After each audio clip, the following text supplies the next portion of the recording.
नमस्ते, मैं हूं किशोर अजवाणी। आप देख रहे हैं देश का नंबर 1 हिंदी न्यूज चैनल। घड़ी इशारा कर रही है 9 बजे रात का। वक्त 100 बात की एक बात का। बड़ी खबर आ रही है असम से, जहां लगातार हो रही बारिश से सैलाब का मंजर दिखा। असम के 19 जिलों में भारी बारिश ने हाहाकार मचा दिया। इन जिलों में इतनी बारिश हुई कि बाढ़ आ गई, जिसका असर वहां रहने वाले लाखों लोगों पर पड़ा। बाढ़ से ऐसी तबाही मचाई कि लोग अपना घर छोड़ने को मजबूर हो गए हैं। इस बीच मौसम विभाग ने संभावना जताई कि असम में अभी भारी बारिश की राहत की उम्मीद कम है, जिसका मतलब है कि राज्य में बारिश अभी और तबाही मचा सकती है, क्योंकि पहले ही बारिश की वजह से असम की ज्यादातर नदियां उफान पर हैं और इसी वजह से असम के कई जिलों के हालात पूरी तरह पटरी से उतर गए। भारी बारिश के बाद बाढ़ ने लोगों को ऐसा बेहाल किया कि उन्हें अपनी जान बचाने के लिए अपना घर बार तक छोड़ना पड़ गया। क्योंकि पिछले कुछ दिनों से लगातार हो रही मूसलाधार बारिश ने असम में कोहराम मचा दिया। राज्य की तमाम नदियां उफान पर आ गईं। कई जिलों में नदियों का पानी तटबंधों को तोड़कर गांव और रिहायशी इलाकों में घुस गया। राज्य के अलग अलग जिलों से जो तस्वीरें सामने आई, उनमें कई गांव बाढ़ के पानी में डूबे दिखे। जिन रास्तों पर गाड़ियां चलती थी, वहां कई फीट पानी भर गया। जगह जगह गांवों को शहरों से जोड़ने वाली सड़कें पानी के तेज बहाव में बह गईं। कुछ इलाकों में तो कई पुल धराशायी हो गए। वहां से आई एक तस्वीर में एक महिला तेज बारिश के बीच हाथ जोड़कर खड़ी नजर आई। एक रिपोर्ट के मुताबिक असम में 500 से ज्यादा गांव बाढ़ में डूब गए और हजारों एकड़ जमीन पर लगी फसल पूरी तरह चौपट हो गई। और असम के नलबाड़ी जिले के हालात तो और भी ज्यादा खराब हो गए, क्योंकि वहां बहने वाली नदियां उफान पर आ गईं, जो अपने साथ इलाके की कई सड़कों को बहा ले गईं। सड़कों के टूटने से आसपास के कई गांवों का संपर्क शहरों से टूट गया। मतलब पिछले कुछ दिनों से वहां आसमान से लोगों पर बारिश की शक्ल में आफत बरस रही है, जिससे पूरा नलबाड़ी जिला सैलाब की मार झेलने को मजबूर हो गया। लेकिन परेशानी यह है कि हर गुजरते दिन के साथ वहां के हालात बिगड़ते जा रहे हैं, क्योंकि भारी बारिश की वजह से जिले की नदियां उफान पर हैं, जिनकी ताकत के आगे सड़कें और पुल तिनके की तरह बह रहे हैं। वहां के एक इलाके से जो तस्वीर सामने आई, उसमें नदी के तेज बहाव में सड़क का एक बड़ा हिस्सा बह गया, जिसकी वजह से आसपास मौजूद कई गांवों का संपर्क शहरों से कट गया। सड़क के टूटने के बाद नदी का पानी तेजी से गांवों में घुसता दिखाई दिया। देखकर ऐसा लगा जैसे कोई उफनती नदी अपना रास्ता बदलकर गांव में घुस रही हो। इस बीच असम के नलबाड़ी जिले में बाढ़ की मार झेल रहे लोग जान जोखिम में डालकर सुरक्षित जगहों पर जाने को मजबूर हो गए, क्योंकि नदियों में सैलाब आने की वजह से जिले के ज्यादातर गांव डूब गए और जो बच गए उन पर भी डूबने का खतरा मंडराने लगा, जिसकी वजह से उन गांवों में रहने वाले लोगों की जान पर संकट के बादल मंडराने लगे। इसीलिए नलबाड़ी जिले के लोग जान बचाने के लिए अपना घर बार छोड़कर सुरक्षित जगहों पर जाने के लिए मजबूर हो गए। जिले के अलग अलग हिस्सों से जो तस्वीरें सामने आई, उनमें एक तस्वीर में कुछ महिलाएं अपने बच्चों के साथ सड़क के ऊपर से बह रही नदी को पार करती दिखाई दी। इसी तरह की एक दूसरी तस्वीर में एक बुजुर्ग लाठी के सहारे सड़क पार करने की कोशिश करते दिखे, जबकि एक दूसरे इलाके में कुछ लोग अपने जानवरों के साथ सुरक्षित ठिकाने की तरफ जाते नजर आए। ऐसी ही कुछ तस्वीरें नलबाड़ी के दूसरे इलाकों से भी सामने आई, जहां जान बचाने के लिए लोग सैलाब से जूझते दिखाई दिए। वहीं असम का बक्सा जिला भी बाढ़ से बेहाल हो गया। लगातार बारिश और जलभराव ने लोगों की मुश्किलें बढ़ा दी। वहां पिछले कई घंटों तक तेज बारिश हुई, जिसकी वजह से घरों से लेकर दुकानों तक पानी भर गया। वहीं दुकानों में रखा सामान भी भीग गया, जो बहकर सड़कों पर आ गया। हाल यह है कि यहाँ की सड़कों पर घुटनों तक पानी भर गया, लेकिन मजबूरी में लोगों को जलभराव के बीच से ही रास्ता पार करना पड़ा। तेज बारिश के बावजूद घर से जरूरी काम के लिए बाहर निकले लोगों को छाता लेकर घर से निकलना पड़ा। यहाँ से जो तस्वीरें सामने आई, उनमें कई लोग छाता लेकर सड़क पर खड़े नजर आए। मूसलाधार बारिश की वजह से वहां के रिहायशी इलाकों का हाल भी बद से बदतर हो गया। बाढ़ का पानी लोगों के घरों में घुस गया, जिसकी वजह से कई लोग बेघर हो गए, जिन्हें सुरक्षित जगहों पर शिफ्ट किया गया। और असम जैसे हालात सिक्किम में भी रहे, इसलिए वहां के मुख्यमंत्री प्रेम सिंह तामंग ने बाढ़ से बर्बाद हुए इलाकों का दौरा किया और लोगों को राहत सामग्री बांटी। सिक्किम में पिछले हफ्ते मानसून शुरू होने के बाद इतनी बारिश हुई कि अचानक बाढ़ आ गई। कई इलाकों में जमीन खिसक गई, जिसके बाद सिक्किम में जगह जगह से बर्बादी की तस्वीरें सामने आई। राजधानी गांगटोक ने भी बारिश की मार झेली। वहां थोड़े ही वक्त में अचानक इतनी बारिश हो गई कि नदियां उफान पर आ गईं और पानी मकानों को निगल गया। जगह जगह सड़कें टूट गईं, पुल बाढ़ में बह गए और कई इलाकों में तो जमीन भी खिसक गई। यही वजह रही कि सिक्किम के मुख्यमंत्री प्रेम सिंह तामंग बाढ़ से बेहाल इलाकों में पहुंचे और वहां जरूरतमंदों को राहत सामग्री बांटी। कई लोगों को चेक देकर उनकी आर्थिक मदद भी की गई। इस बीच तेलंगाना में मानसून की पहली बारिश ने लोगों की मुश्किलें बढ़ा दी और वहां बिजली गिरने की कई घटनाएं हुई। इसी तरह की घटना का एक वीडियो वहां के आसिफाबाद जिले से आया, जहां भारी बारिश हुई, लेकिन बारिश होने से पहले वहां आसमान से बिजली गिरने से कई पेड़ जलकर राख हो गए। आसिफाबाद के एक इलाके से सामने आई तस्वीर में दिखा कि बिजली सीधा ताड़ के एक पेड़ पर गिरी, जिससे उस पेड़ में आग लग गई। आग भी ऐसी जैसे लगा कि ताड़ के पेड़ पर कोई भट्टी जल रही हो। इसके बाद धीरे धीरे उस पेड़ के सभी पत्ते जलकर नीचे गिरने लगे। ये तस्वीर देखकर आसपास मौजूद लोग दहशत से भर गए। वहीं राजधानी हैदराबाद में बारिश होने से लोगों को गर्मी से राहत मिली। हालांकि कुछ जगहों पर मूसलाधार बारिश से ट्रैफिक जैम भी लग गया। ऐसे में ट्रैफिक पुलिस वाले बारिश में भीगते हुए अपना काम करते रहे, ताकि लोगों को जैम से परेशानी न हो। इधर उत्तर प्रदेश के महोबा से हैरान कर देने वाला एक वीडियो सामने आया। वहां एक मकान देखते ही देखते पानी में समा गया। बाद में इस घटना का वीडियो सोशल मीडिया पर वायरल हो गया और उस वीडियो में नदी के किनारे बना हुआ मकान चंद सेकंड के अंदर ताश के पत्तों की तरह ढहकर गिर गया। इस घटना का जो वीडियो सामने आया उसमें मकान में लगी ईंटें धीरे धीरे गिरती नजर आईं, लेकिन थोड़ी देर बाद पूरा मकान मलबे में तब्दील हो गया। इस घटना के बाद वहां चीख पुकार मच गई। गनीमत यह रही कि उस वक्त मकान में कोई मौजूद नहीं था, वरना बड़ा हादसा हो सकता था, क्योंकि भारी बारिश से सड़क पर पानी भर गया और इस वजह से इस मकान की नींव कमजोर हो गई। इन हालात में वो ज्यादा देर तक मजबूती से खड़ा नहीं रह पाया और आखिरकार सैलाब में समा गया। वहीं उत्तर प्रदेश के झांसी में भी पिछले 4 दिन से हो रही बारिश से बाढ़ जैसे हालात बन गए। कई इलाके पानी में समा गए तो वहीं सड़क पर कई फीट तक पानी भर गया और मानो पूरा इलाका समंदर में तब्दील हो गया हो। वहां से सामने आए एक वीडियो में सड़कों पर तेज रफ्तार से पानी बहता दिखा और उसी सैलाब के बीचों बीच होकर एक ट्रक गुजरता नजर आया। बताया गया कि वहां पिछले 4 दिन से बारिश हो रही है, जिसकी वजह से हालात खराब हो गए। वहीं डैम का एक गेट टूटने से पानी की रफ्तार इतनी तेज हो गई कि कई रिहायशी इलाकों तक पानी पहुंच गया, जिसने लोगों की परेशानी बढ़ा दी। इधर दिल्ली के मंडावली इलाके में मौजूद एक शनि मंदिर के बाहर बने अवैध निर्माण को लेकर बवाल हो गया। हंगामा तब शुरू हुआ जब प्रशासन की एक टीम मंदिर के बाहर बनी अवैध रेलिंग को तोड़ने पहुंची, जिसका पता चलते ही भारी संख्या में आसपास रहने वाले लोग वहां पहुंच गए और उन्होंने हंगामा शुरू कर दिया। इस दौरान वहां बीजेपी के कार्यकर्ता भी आ गए, जिन्होंने शनि मंदिर के बाहर बनी रेलिंग तोड़ने आए अधिकारियों को रोक दिया। थोड़ी देर में वहां महिलाओं की भारी भीड़ भी जुट गई। प्रशासन का विरोध जताने के लिए कुछ महिलाएं मंदिर में ही धरने पर बैठ गईं, जबकि सड़क पर इकट्ठा हुए लोग वहीं बैठ गए और नारेबाजी शुरू कर दी।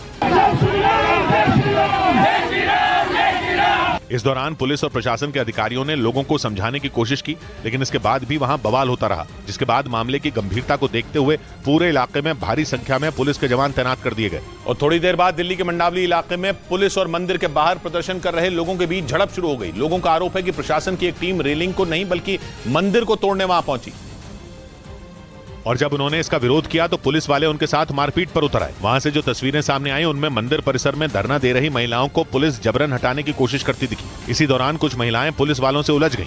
प्रदर्शन में शामिल कई महिलाएं पुलिस वालों के साथ हाथापाई तक करती नजर आईं। प्रदर्शनकारियों का आरोप है कि पुलिस ने वहां मौजूद महिलाओं से मारपीट तक की। वहां से आई एक दूसरी तस्वीर में पुलिस के जवान सड़क पर बैठे लोगों को भी वहां से हटाते दिखे, जिसके बाद उनमें कुछ लोग पुलिस वालों से भिड़ गए। और दिल्ली के मंडावली इलाके में मंदिर की रेलिंग तोड़े जाने के मुद्दे पर आम आदमी पार्टी और बीजेपी भिड़ गए। बीजेपी का आरोप है कि केजरीवाल सरकार जानबूझकर मंदिर की रेलिंग तोड़वाना चाहती है ताकि दिल्ली में सांप्रदायिक दंगे भड़कें। लेकिन बीजेपी ने दावा ठोका कि वो किसी भी कीमत पर मंदिर पर एक हथौड़ा तक चलने नहीं देगी।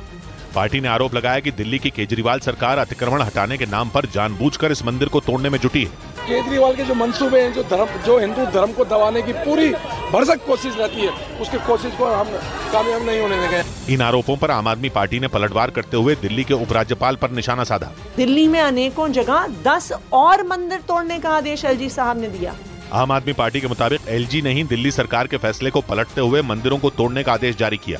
और दिल्ली के मंडावली इलाके में मंदिर की रेलिंग तोड़ने के मुद्दे पर हुए बवाल के बाद पूरे इलाके को छावनी में तब्दील कर दिया गया। चप्पे चप्पे पर पुलिस के जवानों को तैनात कर दिया गया ताकि वक्त रहते किसी भी तरह के हालात से निपटा जा सके, क्योंकि वहां बवाल कर रहे लोग किसी भी कीमत पर मंदिर के बाहर लगी रेलिंग को हटाने के लिए राजी नहीं थे। और जब पुलिस ने लोगों को जबरन वहां से हटाने की कोशिश की तो वो भड़क गए। कई लोग तो पुलिस वालों से ही उलझ गए, जिसके बाद मामले की गंभीरता को देखते हुए वहां पुलिस और अर्धसैनिक बल के जवानों को तैनात कर दिया गया। आला पुलिस बल जो है वो यहाँ पर तैनात किया गया है। अर्धसैनिक बलों की जो टुकड़ियां हैं उन्हें यहाँ पर तैनात किया गया। हालात न बिगड़े इसके लिए वहां की सड़क को बैरिकेड लगाकर बंद कर दिया गया। बवाल कर रहे लोगों को संभालने के लिए चप्पे चप्पे पर पुलिस के जवान तैनात कर दिए गए। हालांकि बाद में पुलिस ने किसी तरह मंदिर के बाहर लगी रेलिंग को हटवाने के साथ पूरा मामला शांत करा लिया। उधर चीन के एक रेस्टोरेंट में हुए जबरदस्त विस्फोट में 31 लोगों की मौत हो गई, जबकि कई लोग घायल हो गए। बताया गया कि यह हादसा रेस्टोरेंट में गैस लीक होने की वजह से हुआ, जिसकी वजह से उत्तर पश्चिमी चीन के शहर यिनचुआन के एक रेस्टोरेंट में विस्फोट हुआ और आग लग गई। वहां से जो तस्वीरें सामने आई उनमें रेस्टोरेंट से आग की ऊंची ऊंची लपटें उठती दिखी। काले धुएं का सैकड़ों मीटर ऊंचा गुबार वहां के आसमान में फैल गया। वहां मौजूद लोग जान बचाने के लिए इधर उधर भागने लगे। अफरा तफरी और दहशत के माहौल के बीच लोगों की चीखें सुनाई देने लगी। कोई अपनों की तलाश में एम्बुलेंस की तरफ भागता दिखा तो कहीं डरे सहमे लोग अपनों से लिपट कर रोते दिखे। हादसे के वक्त ड्रैगन बोट फेस्टिवल में जश्न मनाने के लिए रेस्टोरेंट में लोगों की भीड़ जुटी हुई थी, लेकिन अचानक हुए हादसे ने खुशियों को मातम में बदल दिया। रेस्क्यू टीम जब तक हालात संभाल पाती, रेस्टोरेंट जलकर राख हो चुका था और 31 लोगों की जान जा चुकी थी। इस बीच फ्रांस की राजधानी पेरिस में एक रहस्यमयी धमाके में 16 लोगों की मौत हो गई। एक रोज पहले वहां एक इमारत में जोरदार विस्फोट हुआ, जिसके बाद वहां आग लग गई और हर तरफ अफरा तफरी फैल गई। धमाके की वजह से इमारत मलबे में तब्दील हो गई, जिसमें कई लोग दब गए। विस्फोट इतना जोरदार था कि इमारत के आगे का हिस्सा पूरी तरह ढह गया। धमाके के बाद लगी आग की लपटें दूर तक देखी गईं और वहां से उठने वाला धुआं भी कई किलोमीटर तक दिखाई दिया। वहां मौजूद लोगों ने बताया कि धमाका इतना जोरदार था कि इमारत में लगी खिड़कियां हवा में उड़ गईं। सूचना मिलने पर राहत बचाव की टीम के साथ फायर ब्रिगेड की गाड़ियां वहां पहुंची और आग पर काबू पाने की कोशिश की गई। इमारत के मलबे में दबने से 16 लोगों की मौत हो गई, जबकि 35 से ज्यादा लोग जख्मी हो गए। पुलिस ने पूरे इलाके को खाली करा लिया और जांच शुरू कर दी। हालांकि धमाका किस वजह से हुआ, इसकी जानकारी नहीं मिल सकी। उधर जंग के बीच यूक्रेन की राजधानी कीव में एक रिहायशी इमारत में तेज धमाका हो गया। इस घटना में 2 लोगों की मौत हो गई, जबकि 20 से ज्यादा लोग घायल हो गए। और यह धमाका इतना तेज था कि उस बड़ी इमारत को काफी नुकसान पहुंचा। कई दीवारें धराशायी होकर नीचे गिर गईं। उस इमारत में कई लोगों के घर पूरी तरह तबाह हो गए। उनके घरों में रखी सभी चीजें जलकर राख हो गईं। घटना की जानकारी मिलते ही राहत और बचाव दल की टीमें वहां पहुंच गईं। उन्होंने सबसे पहले तो लोगों को बचाने का काम शुरू किया। इस धमाके की चपेट में आसपास की कुछ दूसरी इमारतें भी आ गईं। राहत और बचाव की इस मुहिम का वीडियो वहां के मेयर ने सोशल मीडिया पर शेयर किया। खबर है कि गैस लीक होने की वजह से इतना बड़ा धमाका हुआ। बाद में कीव की पुलिस इसकी जांच में जुट गई। इस बीच यूक्रेन ने दावा किया कि भले ही रूस अपने दोस्त बेलारूस को अपने कुछ परमाणु हथियार भेजने की तैयारी कर रहा हो, लेकिन उसने अब तक वहां एक भी परमाणु हथियार तैनात किया नहीं है। पुतिन ने मार्च में ऐलान किया था कि वो रूस के कुछ न्यूक्लियर बम अपने और यूक्रेन के पड़ोसी बेलारूस में तैनात करेंगे। और फिर पिछले हफ्ते उन्होंने बताया कि रूस उन परमाणु हथियारों की पहली खेप बेलारूस में पहले ही तैनात कर चुका है। लेकिन यूक्रेन के डिफेंस इंटेलिजेंस चीफ ने पुतिन के दावे को सफेद झूठ ठहरा दिया। उन्होंने दावा किया कि रूस ने अब तक अपना एक भी न्यूक्लियर बम बेलारूस में ट्रांसफर नहीं किया है।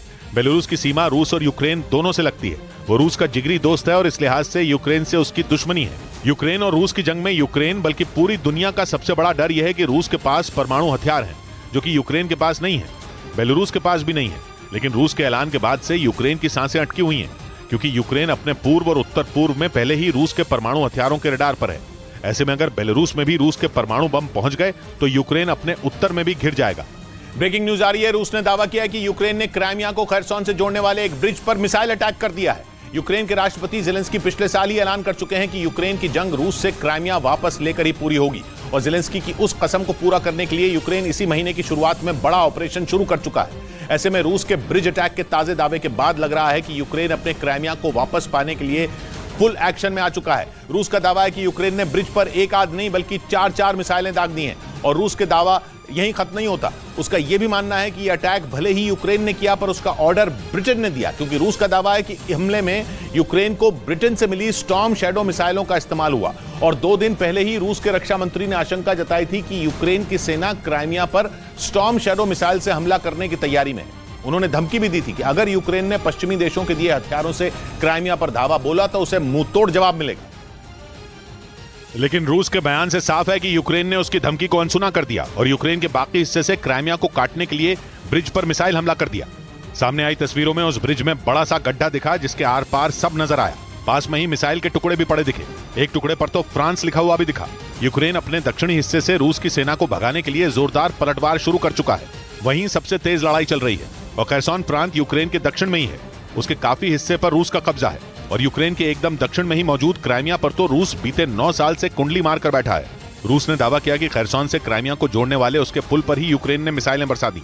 ये ब्रिज क्राइमिया से दक्षिणी यूक्रेन में फ्रंटलाइन तक पहुंचने का सबसे छोटा रूट है। उधर खबर है कि टाइटैनिक का मलबा दिखाने गई जो टाइटन पनडुब्बी गायब हुई थी, उसमें ऑक्सीजन खत्म हो चुकी होगी। ऑस्ट्रेलिया की एक न्यूज वेबसाइट ने इसका दावा किया और कहा कि जो पनडुब्बी पिछले 5 दिन से लापता है उसमें ऑक्सीजन नहीं बची होगी, जिसकी वजह से पनडुब्बी में सवार 5 अरबपतियों की जान मुश्किल में फंस गई, क्योंकि जैसे जैसे समय बीत रहा है उनकी जान पर खतरा बढ़ता जा रहा है। हालांकि पनडुब्बी की तलाश अब भी जारी है, लेकिन कई दिनों की तलाश के बावजूद अब तक टाइटन पनडुब्बी का पता नहीं चल पाया।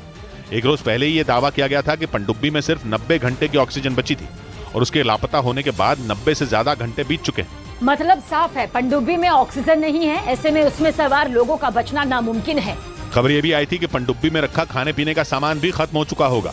और पनडुब्बी में ऑक्सीजन खत्म होने की खबरों के बीच पश्चिमी मीडिया ने दावा किया कि फ्रांस ने टाइटन पनडुब्बी को ढूंढने के लिए एक खोजी रोबोट भेज दिया। टाइटन पनडुब्बी की तलाश पिछले 5 दिन से की जा रही है, लेकिन अब तक उसका पता नहीं चल पाया। ऐसे में फ्रांस ने अपना एक खास रोबोट समुद्र में भेजा जो टाइटैनिक के मलबे से भी ज्यादा गहराई में जा सकता है। और इस रोबोट का नाम विक्टर 6000 है। पश्चिमी मीडिया के मुताबिक ये रोबोट समुद्र में 20,000 फीट तक की गहराई में जा सकता है। जबकि टाइटैनिक का मलबा 12,500 फीट की गहराई में ही है। जिसका मतलब ये कि रोबोट टाइटैनिक के मलबे से भी ज्यादा गहराई में जाकर पनडुब्बी का पता लगा सकता है। बताया गया कि ये रोबोट किसी भी तरह की केबल काटने और पानी के अंदर फंसे हुए जहाज को छुड़वाने में सक्षम है, जो एक दिन पहले टाइटन पनडुब्बी की तलाश में जुट गया, लेकिन उस पनडुब्बी का कोई सुराग नहीं मिल पाया।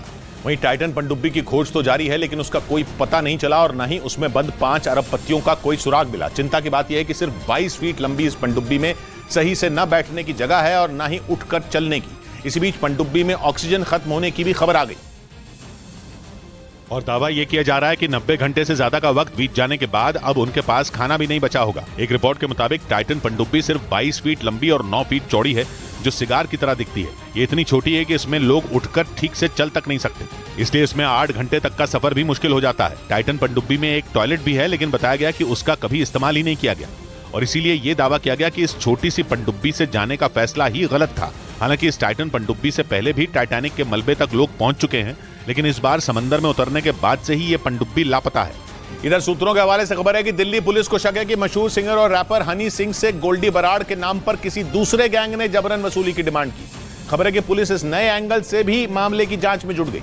एक दिन पहले हनी सिंह ने यह आरोप लगाया था कि सिद्धू मूसेवाला हत्याकांड के मुख्य आरोपी और लॉरेंस बिश्नोई के करीबी गैंगस्टर गोल्डी बराड़ ने जबरन वसूली के लिए उन्हें फोन किया और ना देने पर जान से मारने की धमकी भी दी। पुलिस सूत्रों के मुताबिक हनी सिंह से फोन पर 50 लाख रुपए की जबरन वसूली की डिमांड रखी गई, लेकिन खबर है कि इसी रकम ने पुलिस के शक को गहरा दिया, क्योंकि हनी सिंह अपने गानों से हर साल करोड़ों रुपए कमाते हैं, जबकि उनसे सिर्फ 50 लाख रुपए ही मांगे गए। वहीं सूत्र बताते हैं कि गैंगस्टर गोल्डी बराड़ और लॉरेंस बिश्नोई गैंग के नाम पर इससे पहले करोड़ों की जबरन वसूली का आरोप है। ऐसे में ये काम गोल्डी बराड़ के नाम पर किसी दूसरे गैंग या किसी गैंग से जुड़े बदमाश का हो सकता है। खबर है कि ये एंगल सामने आने के बाद दिल्ली पुलिस गैंगस्टरों के नेटवर्क खंगालने में जुटी है। उधर पुलिस सूत्रों का दावा है कि दिल्ली के नजदीक गाजियाबाद में गेमिंग ऐप से धर्मांतरण के आरोपी शाहनवाज और बैडो के कंप्यूटर और फोन का डेटा गाजियाबाद पुलिस ने हासिल कर लिया। इसीलिए पुलिस ने गाजियाबाद कोर्ट में एक याचिका दाखिल कर बैडो को रिमांड पर देने की अपील की, जिसे कोर्ट ने मंजूर करते हुए उसे 3 दिन की पुलिस रिमांड पर गाजियाबाद पुलिस को सौंप दिया। क्योंकि सूत्रों का दावा है कि पुलिस ने बैडो के कंप्यूटर और फोन का पूरा डेटा हासिल कर लिया है, जिनसे गेमिंग ऐप से धर्मांतरण के इस खेल से जुड़े कई राज सामने आ सकते हैं। इसलिए कोर्ट से रिमांड मिलने के बाद पुलिस बैडो से पूछताछ में जुटी है और उससे यह पता लगाने की कोशिश की जा रही है कि वो धर्मांतरण का ये खेल किसके इशारे पर खेल रहा था, क्योंकि जांच के दौरान पुलिस को साजिश के तार पाकिस्तान से भी जुड़े होने के सबूत मिले हैं। इसी वजह से पुलिस ये जानने में जुटी है कि क्या धर्मांतरण की इस साजिश का मास्टरमाइंड पाकिस्तान में तो नहीं बैठा है। इसके अलावा यह भी पता लगाया जा रहा है कि उसने अब तक कितने लोगों का धर्म बदलवाया और उसके तार देश के किन किन राज्यों में फैले हैं। इस बीच पश्चिम बंगाल के बीरभूम जिले में पंचायत चुनाव के प्रचार के दौरान कांग्रेस और टीएमसी के कार्यकर्ता भिड़ गए। कांग्रेस ने आरोप लगाया कि टीएमसी के लोगों ने उनके कार्यकर्ताओं के साथ मारपीट की, जिसमें 2 कार्यकर्ताओं को गंभीर चोट आई और वो बेहोश होकर सड़क पर गिर पड़े। इसके बाद सैकड़ों की संख्या में कांग्रेस के समर्थक वहां पहुंच गए और हंगामा किया। सूचना मिलने पर मयूरेश्वर थाने की पुलिस वहां पहुंची, लेकिन नाराज लोग पुलिस कर्मियों से बहस करते दिखे। कांग्रेस के कार्यकर्ताओं का आरोप है कि टीएमसी के लोगों ने मारपीट की और जब थाने में उनकी शिकायत की गई तो पुलिस ने मदद नहीं की।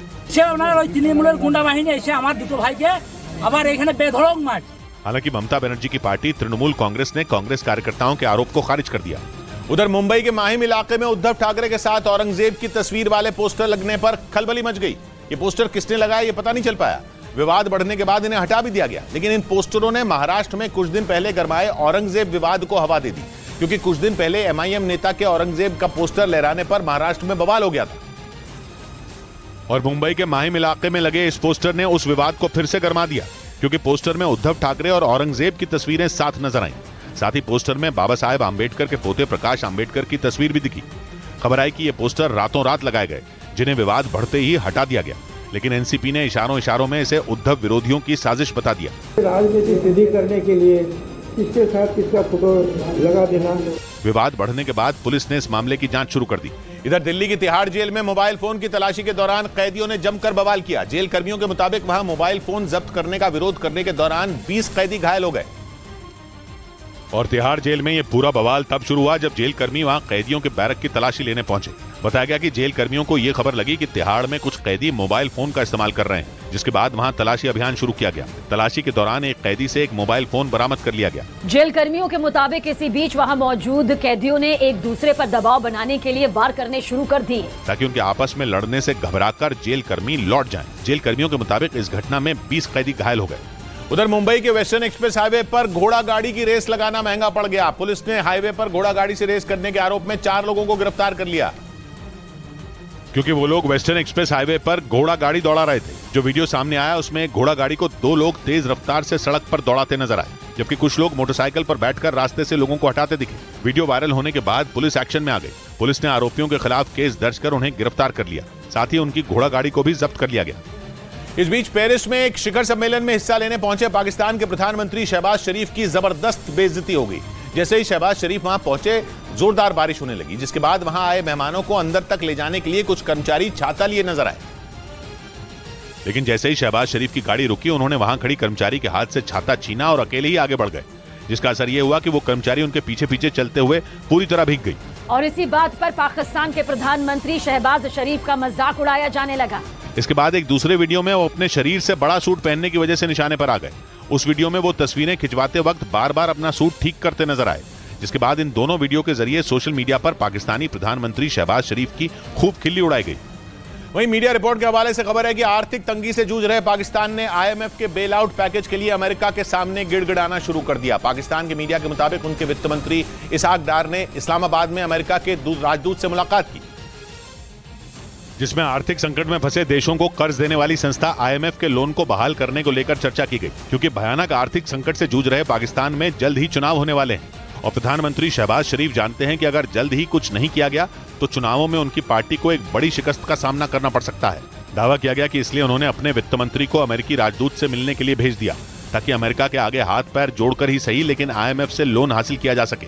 इस बीच पाकिस्तान के इस्लामाबाद की लाल मस्जिद से आतंकी संगठन TTP यानी तहरीक-ए-तालिबान पाकिस्तान ने वहां की सरकार को खुली चेतावनी दे डाली। आरोप है कि पाकिस्तान की खुफिया एजेंसी ISI और काउंटर टेररिज्म डिपार्टमेंट ने लाल मस्जिद के मौलवी पर फायरिंग की, जिसके बाद वहां तनाव बढ़ गया। पाकिस्तानी खुफिया एजेंसी ISI और काउंटर टेररिज्म डिपार्टमेंट के इस कदम के बाद इस्लामाबाद की लाल मस्जिद से बगावत का ऐलान कर दिया गया और आतंकी संगठन TTP ने आदेश दिया कि एक मौत के बदले पाकिस्तान के 1000 सैनिकों का कत्ल किया जाए, ताकि पाकिस्तान की सेना और उसकी खुफिया एजेंसियां दोबारा TTP से जुड़े लोगों को हाथ भी न लगा पाएं। क्या अपने बाप पर हमला बर्दाश्त करोगे? आरोप है कि इस हमले में लाल मस्जिद के मौलाना अब्दुल अजीज पर फायरिंग की कोशिश की गई।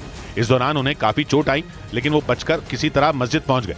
उधर अमेरिका के कोलोराडो राज्य से हैरान कर देने वाला एक वीडियो सामने आया। वहां एक साथ 2 खतरनाक बवंडर उठने से पूरे इलाके में अफरा तफरी मच गई। बाद में इस घटना का वीडियो सोशल मीडिया पर वायरल हो गया, जिसमें दिखा कि ताकतवर बवंडर की वजह से जमीन से धूल का गुबार आसमान में काफी ऊंचाई तक उठने लगा। बताया गया कि इस दौरान हवा की रफ्तार करीब 145 किलोमीटर प्रति घंटा थी। जमीन से आसमान में उठता यह बवंडर तेजी से आगे बढ़ता दिखा, जिसने देखते ही देखते पूरे इलाके को ढक लिया। बवंडर उठने की घटनाएं वहां कई इलाकों में देखी गई, जिसके बाद प्रशासन ने अलर्ट जारी कर दिया, क्योंकि कई घंटों तक आए इस बवंडर ने आसपास के इलाकों में भारी तबाही मचाई। इस बीच यूक्रेन के राष्ट्रपति जेलेंस्की ने दावा किया कि रूस किसी भी वक्त जापोरिजिया न्यूक्लियर पावर प्लांट से रेडिएशन लीक करने वाला है।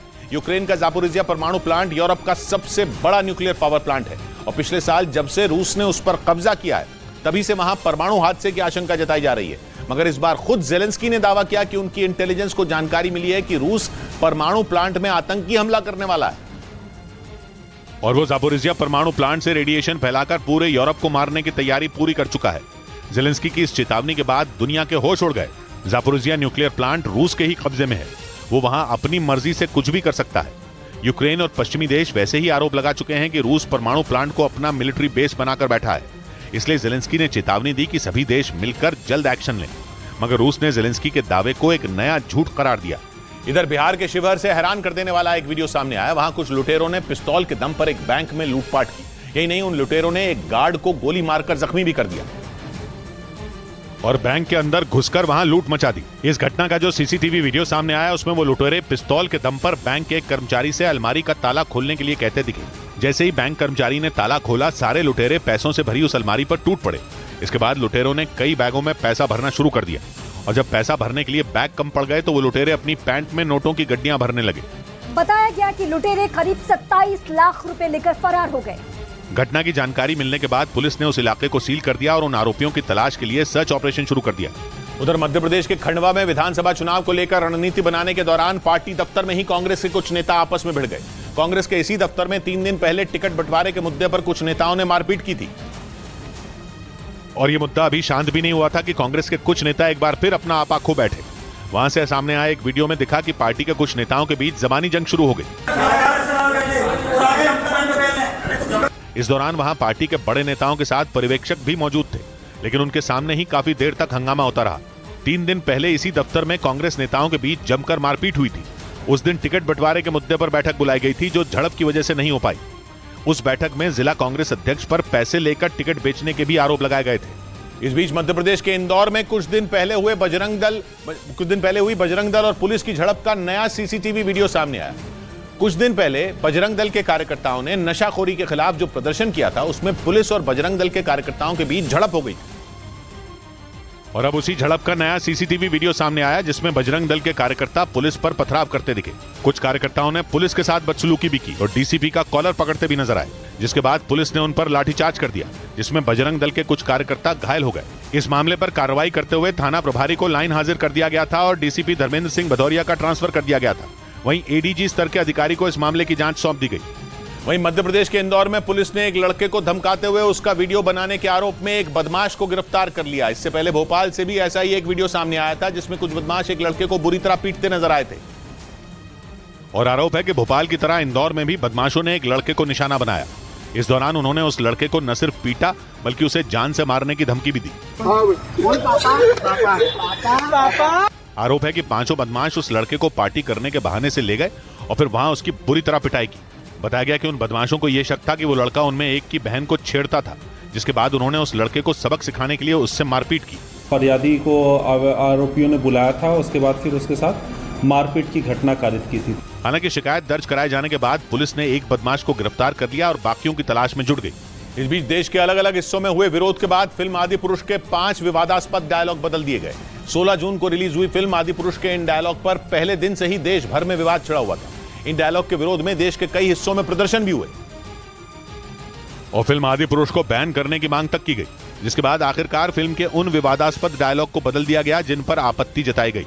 फिल्म आदिपुरुष में हनुमान के एक डायलॉग में पहले कपड़ा तेरे बाप का शब्दों का इस्तेमाल हुआ था, जिसे बदलकर कपड़ा तेरी लंका का कर दिया गया, क्योंकि फिल्म के रिलीज होते ही इस डायलॉग पर लोगों ने कड़ी आपत्ति जताई थी।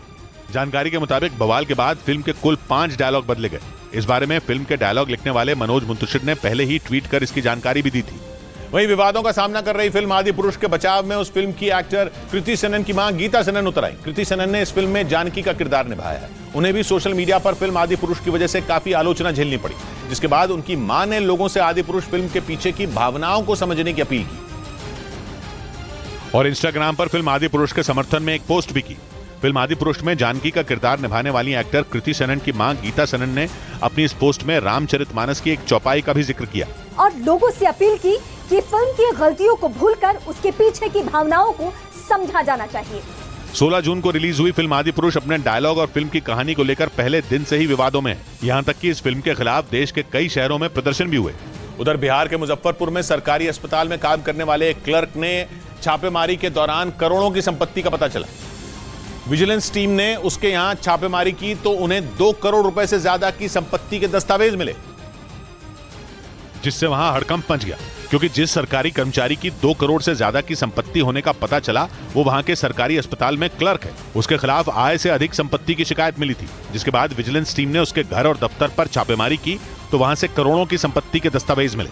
2 करोड़ से अधिक संपत्ति जो है वो आय से अधिक बनाया गया है और इससे जुड़ा हुआ कुछ कागजात जो है फिलहाल बरामद किया गया है, जिन्हें कब्जे में लेकर विजिलेंस टीम अब पूछताछ में जुट गई। गोपनीय जांच की गई है, उसमें लगभग 2 करोड़ रुपए के आसपास का आय से अधिक संपत्ति का मामला बना है। वहीं इस कार्रवाई से वहां हड़कंप मच गया। इस बीच उत्तराखंड के पिथौरागढ़ में एक गाड़ी के खाई में गिरने से 9 लोगों की मौत हो गई, जबकि 2 लोग लापता बताए गए। पुलिस ने बताया कि सभी लोग पूजा करने के लिए मुनस्यारी के एक मंदिर जा रहे थे, तभी अचानक गाड़ी का संतुलन बिगड़ गया और वो 600 मीटर गहरी खाई में जा गिरी, जिसके बाद वहां हड़कंप मच गया। इस दौरान सड़क से गुजर रहे लोगों ने पुलिस को इसकी जानकारी दी, जिसके बाद पुलिस और प्रशासन की टीम वहां पहुंची और रेस्क्यू ऑपरेशन चलाया गया। बताया गया कि हादसे में 9 लोगों की मौत हो गई, जबकि 2 लोग लापता हो गए। पुलिस ने बताया कि गाड़ी बहुत गहरी खाई में गिरी, जिसकी वजह से कुछ लोग उछलकर नीचे मौजूद एक नदी में गिर गए। ऐसे में रेस्क्यू ऑपरेशन में काफी दिक्कत हुई। उधर पश्चिमी मीडिया ने दावा किया कि उत्तर कोरिया ने अपनी जासूसी सैटेलाइट की दोबारा लॉन्चिंग की तैयारियों को तेज कर दिया और अपने इस दावे को पुख्ता करने के लिए उत्तर कोरिया की सैटेलाइट लॉन्चिंग पैड की एक तस्वीर भी जारी कर दी और दावा किया कि उत्तर कोरिया अपने स्पेस स्टेशन पर एक नया लॉन्च पैड बनाने का काम तेजी से कर रहा है। पश्चिमी मीडिया के मुताबिक उत्तर कोरिया जल्द ही अपनी जासूसी सैटेलाइट को दोबारा लॉन्च कर सकता है, जो इससे पहले 31 मई को फेल हो गई थी और उस वक्त उत्तर कोरिया ने दावा किया था कि तकनीकी खराबी की वजह से लॉन्चिंग फेल रही। लेकिन उसके बाद उत्तर कोरिया के शासक किम जोंग उन ने एक बैठक बुलाई थी और दावा किया गया कि उस बैठक में किम जोंग उन ने जासूसी सैटेलाइट मिशन से जुड़े वैज्ञानिकों को फटकार लगाई थी और एक बार फिर उस सैटेलाइट की लॉन्चिंग की तैयारी करने का आदेश दिया। अब इस नई तस्वीर को जारी करते हुए पश्चिमी मीडिया ने यह दावा किया कि उत्तर कोरिया अपनी जासूसी सैटेलाइट की दोबारा लॉन्चिंग में जुट गया। इस बीच संयुक्त राष्ट्र ने मिसाइल लॉन्चिंग पर उत्तर कोरिया को फटकार लगा दी। पश्चिमी मीडिया के मुताबिक संयुक्त राष्ट्र ने उत्तर कोरिया की मिसाइल लॉन्चिंग को दूसरे देशों के लिए खतरा बताया और आरोप लगाया कि उत्तर कोरिया ने अपने पड़ोसी देश यानी दक्षिण कोरिया और जापान को बिना बताए ही मिसाइलों को लॉन्च किया, जिसकी वजह से कई विमानों के रास्ते बदलने पड़े। इसके साथ ही इन देशों में हमले को लेकर अलर्ट भी जारी करना पड़ा। पश्चिमी मीडिया के मुताबिक उत्तर कोरिया ने कुछ दिन पहले एक बैलिस्टिक मिसाइल का टेस्ट किया था, जो जापान के करीब समंदर में जाकर गिरी, जिसके बाद जापान में इमरजेंसी के सायरन बजने लगे। वहीं उत्तर कोरिया ने सुरक्षा परिषद पर अमेरिका के दबाव में काम करने का आरोप लगाया। किम जोंग उन ने आरोप लगाया कि सुरक्षा परिषद की बैठक तो केवल दिखावा है, जबकि पहले से ही उत्तर कोरिया को दोषी माना जा चुका है। उधर रूस ने यूक्रेन जंग में बहुत जल्द सरमात न्यूक्लियर मिसाइल तैनात करने की तैयारी कर ली। रूस के राष्ट्रपति पुतिन ने खुद इसका ऐलान कर दिया। इस मिसाइल की गिनती दुनिया की सबसे शक्तिशाली परमाणु मिसाइलों में होती है, क्योंकि यह करीब 18,000 किलोमीटर तक हमले कर सकती है। यानी इसके जरिए पुतिन रूस से ही अमेरिका में भी भीषण तबाही मचाने में सक्षम हो जाएंगे। रूस के राष्ट्रपति व्लादिमीर पुतिन ने अब जब इसको जंग में उतारने का ऐलान कर दिया तो इससे यूक्रेन की मुश्किलें बढ़ सकती हैं, क्योंकि पश्चिमी देशों के हथियारों के दम पर यूक्रेन रूसी फौज से मुकाबला कर रहा है। लेकिन अगर पुतिन ने अपनी सबसे खतरनाक सरमात न्यूक्लियर मिसाइल को मैदान में उतार दिया तो पश्चिमी देशों के लिए भी यूक्रेन की मदद करना आसान नहीं होगा, क्योंकि परमाणु ताकत से लैस इस मिसाइल की रेंज करीब 18,000 किलोमीटर है। यानी इस खतरनाक मिसाइल की रेंज में जर्मनी, फ्रांस, ब्रिटेन और अमेरिका जैसे देश होंगे। वहीं यूक्रेन के मीडिया ने दावा किया कि ज़ेलेंस्की की फौज ने निप्रोपेट्रोव्स्क शहर में रूस के घातक हमलों को नाकाम कर दिया। आरोप है कि रूसी सेना ने वहां तबाही मचाने के लिए किंजल समेत कई दूसरी खतरनाक मिसाइलें बरसाईं। लेकिन ज़ेलेंस्की की सेना ने रूस के इन हमलों का मुंह तोड़ जवाब दिया। यूक्रेन के मीडिया के मुताबिक पुतिन की वायुसेना ने अज़ोव सागर के रास्ते उड़ान भर रहे Tu-22M बॉम्बर से Kh-22 और किंजल मिसाइलें बरसाईं। इसके साथ ही रूस ने ईरान से मिले शाहिद 136 ड्रोन से भी हमला किया। लेकिन दावा है कि निप्रोपेट्रोव्स्क शहर पर हमले में रूस की मिसाइलें पूरी तरह नाकाम रहीं, क्योंकि यूक्रेन की सेना ने एंटी एयरक्राफ्ट मिसाइल सिस्टम से उन्हें बीच रास्ते में ही तबाह कर दिया। इसके साथ ही यूक्रेन ने आरोप लगाया कि रूसी सेना के निशाने पर वहां के आम लोग और रिहायशी इमारतें हैं और इसी वजह से वो लगातार हमले की कोशिश में है। उधर रूस की खुफिया एजेंसी FSB ने ज़ापोरिज्जिया में रूसी सेना के कब्जे वाले इलाकों से यूक्रेन के कई जासूसों को पकड़ने का दावा किया। आरोप है कि यूक्रेन के ये जासूस वहां तैनात रूसी सेना के अधिकारियों की गतिविधियों का पता लगाने में जुटे थे और रूस की खुफिया एजेंसी FSB ने इसका एक वीडियो भी जारी किया, जिसमें रूसी सैनिक यूक्रेन के उन जासूसों को पकड़ते दिखाई दिए। एक जासूस को तो उन्होंने पकड़कर जमीन पर लेटा दिया ताकि वो भाग न सके। इसी तरह रूसी सैनिकों ने यूक्रेन के कई मुखबिरों को पकड़ने का दावा किया। आरोप है कि ये लोग ज़ापोरिज्जिया में रूसी सेना के कब्जे वाले इलाकों में घूमकर पुतिन के अधिकारियों का पता लगाने में जुटे थे और उनकी मंशा रूसी सेना के अधिकारियों की हत्या करवाने की थी। FSB के मुताबिक उनके पास से कई ऐसे दस्तावेज मिले जिनसे पता चला कि यूक्रेन के जासूस रूस में भी हमले करवाने का प्लान बना रहे थे। इस बीच मीडिया रिपोर्ट के मुताबिक रूस ने पश्चिमी देशों के टैंकों को उड़ाने के लिए यूक्रेन जंग में खतरनाक एंटी टैंक गाइडेड मिसाइलें उतार दी। इस जंग में यूक्रेन को लगातार पश्चिमी देश आधुनिक टैंक भेजते आए हैं, जिनके दम पर यूक्रेन की फौज ने रूसी सेना को मुंह तोड़ जवाब दिया। लेकिन मीडिया रिपोर्ट के मुताबिक अब रूसी सेना ने पश्चिमी देशों के टैंकों का तोड़ निकाल लिया। बताया गया कि जंग में पुतिन की फौज ने नई एंटी टैंक गाइडेड मिसाइलें उतार दी, जो इतनी ज्यादा खतरनाक हैं कि आधुनिक टैंकों को भी तबाह कर सकती हैं। इतना ही नहीं, दावा किया गया कि रूसी सेना की नई एंटी टैंक गाइडेड मिसाइलें कम ऊंचाई पर उड़ने वाले हेलीकॉप्टरों को भी गिराने में सक्षम है। यानी आने वाले दिनों में यूक्रेन की सेना की मुश्किलें बढ़ सकती हैं। उधर ऑस्ट्रेलिया के पूर्व प्रधानमंत्री स्कॉट मॉरिसन ने चेतावनी दी कि अगर चीन और ताइवान के बीच युद्ध हुआ तो वो यूक्रेन युद्ध से भी 50 गुना ज्यादा भीषण होगा। पश्चिमी मीडिया के मुताबिक उन्होंने दावा किया कि इसका असर सिर्फ चीन और ताइवान तक सीमित नहीं रहने वाला, बल्कि कई देशों की अर्थव्यवस्था पर इसका असर पड़ेगा। पश्चिमी मीडिया को दिए एक इंटरव्यू में स्कॉट मॉरिसन ने दावा किया कि चीन ने अगर ताइवान पर हमला किया तो कई देश इसकी जद में आ जाएंगे।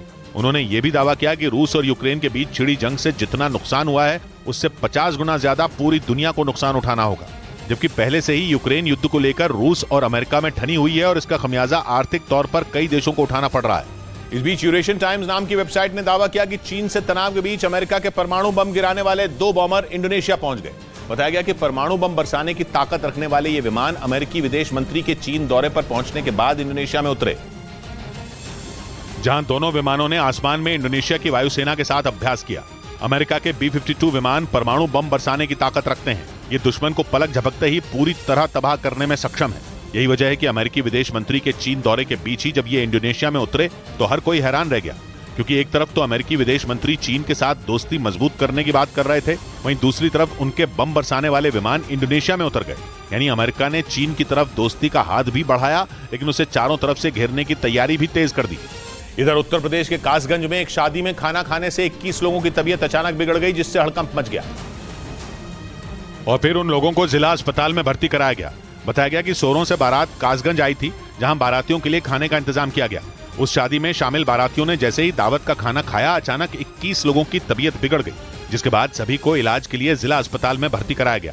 वहीं डॉक्टरों की टीम के मुताबिक फूड पॉइजनिंग की वजह से इन लोगों की तबीयत खराब हुई, जिनमें कुछ लोगों को दवा देकर घर भेज दिया गया, जबकि कुछ की गंभीर हालत देखते हुए उन्हें अस्पताल में भर्ती कर लिया गया। उधर उत्तराखंड के नैनीताल में घूमने आए पर्यटकों और नाव चलाने वालों के बीच झील में ही मारपीट हो गई। नैनीताल आए कुछ लोगों ने 2 नावें बुक कराई थी। बताया गया कि यह पूरा विवाद नाव में घूमने को लेकर हुआ, जिसके बाद घूमने आए लोगों और नाव चालक के बीच झील में ही मारपीट शुरू हो गई। मामला इस कदर बढ़ गया कि मारपीट के दौरान एक आदमी झील में गिर गया। हालांकि जैसे तैसे झील में गिरने वाले आदमी को बाहर निकाला गया, लेकिन इसके बाद देखते ही देखते सारे नाव चालक इकट्ठा होकर पर्यटकों के साथ मारपीट करने लगे।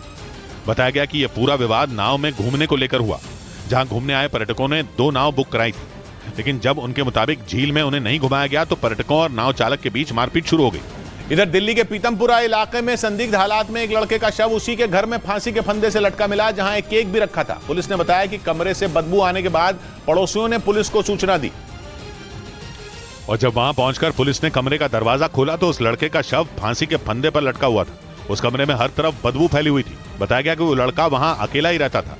फांसी दो दिन हो गए मेरे ख्याल से, तो किसी का बर्थडे था। पुलिस के मुताबिक उन्हें कमरे के अंदर से एक केक मिला जो किसी लड़की का जन्मदिन मनाने के लिए लाया गया था।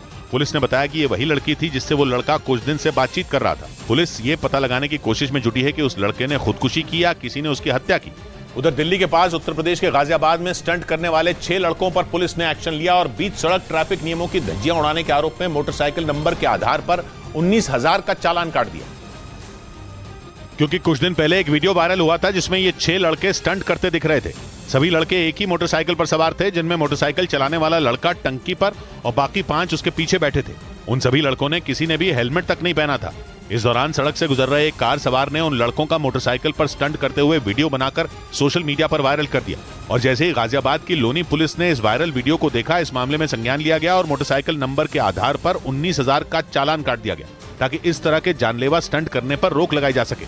वहीं विदेशी बाजारों में आई गिरावट के बाद भारत के शेयर बाजार भी लाल निशान में कारोबार करते रहे। शेयर बाजार में लगभग सभी इंडेक्स गिरावट के साथ कारोबार करते रहे और बाजार बंद होने के वक्त बॉम्बे स्टॉक एक्सचेंज का सेंसेक्स 284 अंक गिरकर 63,238 पर बंद हुआ, जबकि नेशनल स्टॉक एक्सचेंज का निफ्टी 85 अंक गिरकर 18,771 पर बंद हुआ। बैंक, आईटी और कैपिटल गुड्स में सबसे ज्यादा गिरावट दर्ज की गई। वहीं स्मॉल कैप और मिड कैप शेयर भी बाजार को संभालने में नाकाम रहे। उधर 62 साल बाद ब्रिटेन की अर्थव्यवस्था पर कर्ज का नया रिकॉर्ड बन गया। इसकी वजह यूक्रेन में चल रही जंग को माना जा रहा है। यूक्रेन जंग के कारण ब्रिटेन की अर्थव्यवस्था पर बहुत बुरा असर हुआ और देश चलाने के लिए ब्रिटेन को भारी भरकम कर्ज लेना पड़ गया। ब्रिटेन की सरकार के आंकड़ों के मुताबिक वहां की सरकार पर कर्ज 2.5 लाख करोड़ पाउंड यानी भारतीय रुपयों में करीब 250 लाख करोड़ रुपए हो गया। सरकार पर कुल कर्ज का यह आंकड़ा ब्रिटेन की जीडीपी से भी ज्यादा है। मतलब ये कि ब्रिटेन की अर्थव्यवस्था बुरी तरह कर्ज में डूबी है। इसके पीछे वहां पेट्रोल, डीजल और गैस की ऊंची कीमतों को बड़ी वजह माना जा रहा है। इस बीच ब्रिटेन के कुछ वैज्ञानिकों पर आत्मघाती ड्रोन बनाने में ईरान की मदद करने का आरोप लगा, जिसके बाद ब्रिटेन की सरकार ने इसकी जांच शुरू करा दी, क्योंकि ब्रिटेन की मीडिया ने दावा किया कि वहां के कुछ वैज्ञानिकों की मदद से ही ईरान ने आत्मघाती ड्रोन बनाया, जिनका इस्तेमाल रूस ने यूक्रेन के साथ युद्ध के दौरान किया। हालांकि ईरान इस बात से इनकार करता रहा है कि रूस और यूक्रेन युद्ध में उसकी किसी भी तरह की भूमिका है। ब्रिटेन के मीडिया के मुताबिक 2 ब्रिटिश विश्वविद्यालयों के वैज्ञानिकों ने ईरान के वैज्ञानिकों को आत्मघाती ड्रोन की स्पीड, ताकत और ऊंचाई तक उड़ने की क्षमता बढ़ाने में मदद की। अब ब्रिटेन की सरकार ने आरोपी वैज्ञानिकों की भूमिका की जांच शुरू करवा दी। अमेरिका ने हाल ही में ब्रिटेन को चेतावनी दी थी कि वो ईरान को ऐसे उपकरण की सप्लाई न करे जिनका इस्तेमाल आत्मघाती ड्रोन बनाने में होता हो, क्योंकि अमेरिका को शक था कि ब्रिटेन से मिले इलेक्ट्रॉनिक उपकरणों का इस्तेमाल ईरान आत्मघाती ड्रोन बनाने में करता है। उधर पश्चिमी मीडिया के मुताबिक वैगनर ग्रुप के मुखिया ने रूस की सरकार पर अपने ही लोगों को गुमराह करने का आरोप लगा दिया और दावा किया कि यूक्रेन की सेना कई मोर्चों पर रूस की फौज को कड़ी टक्कर दे रही है।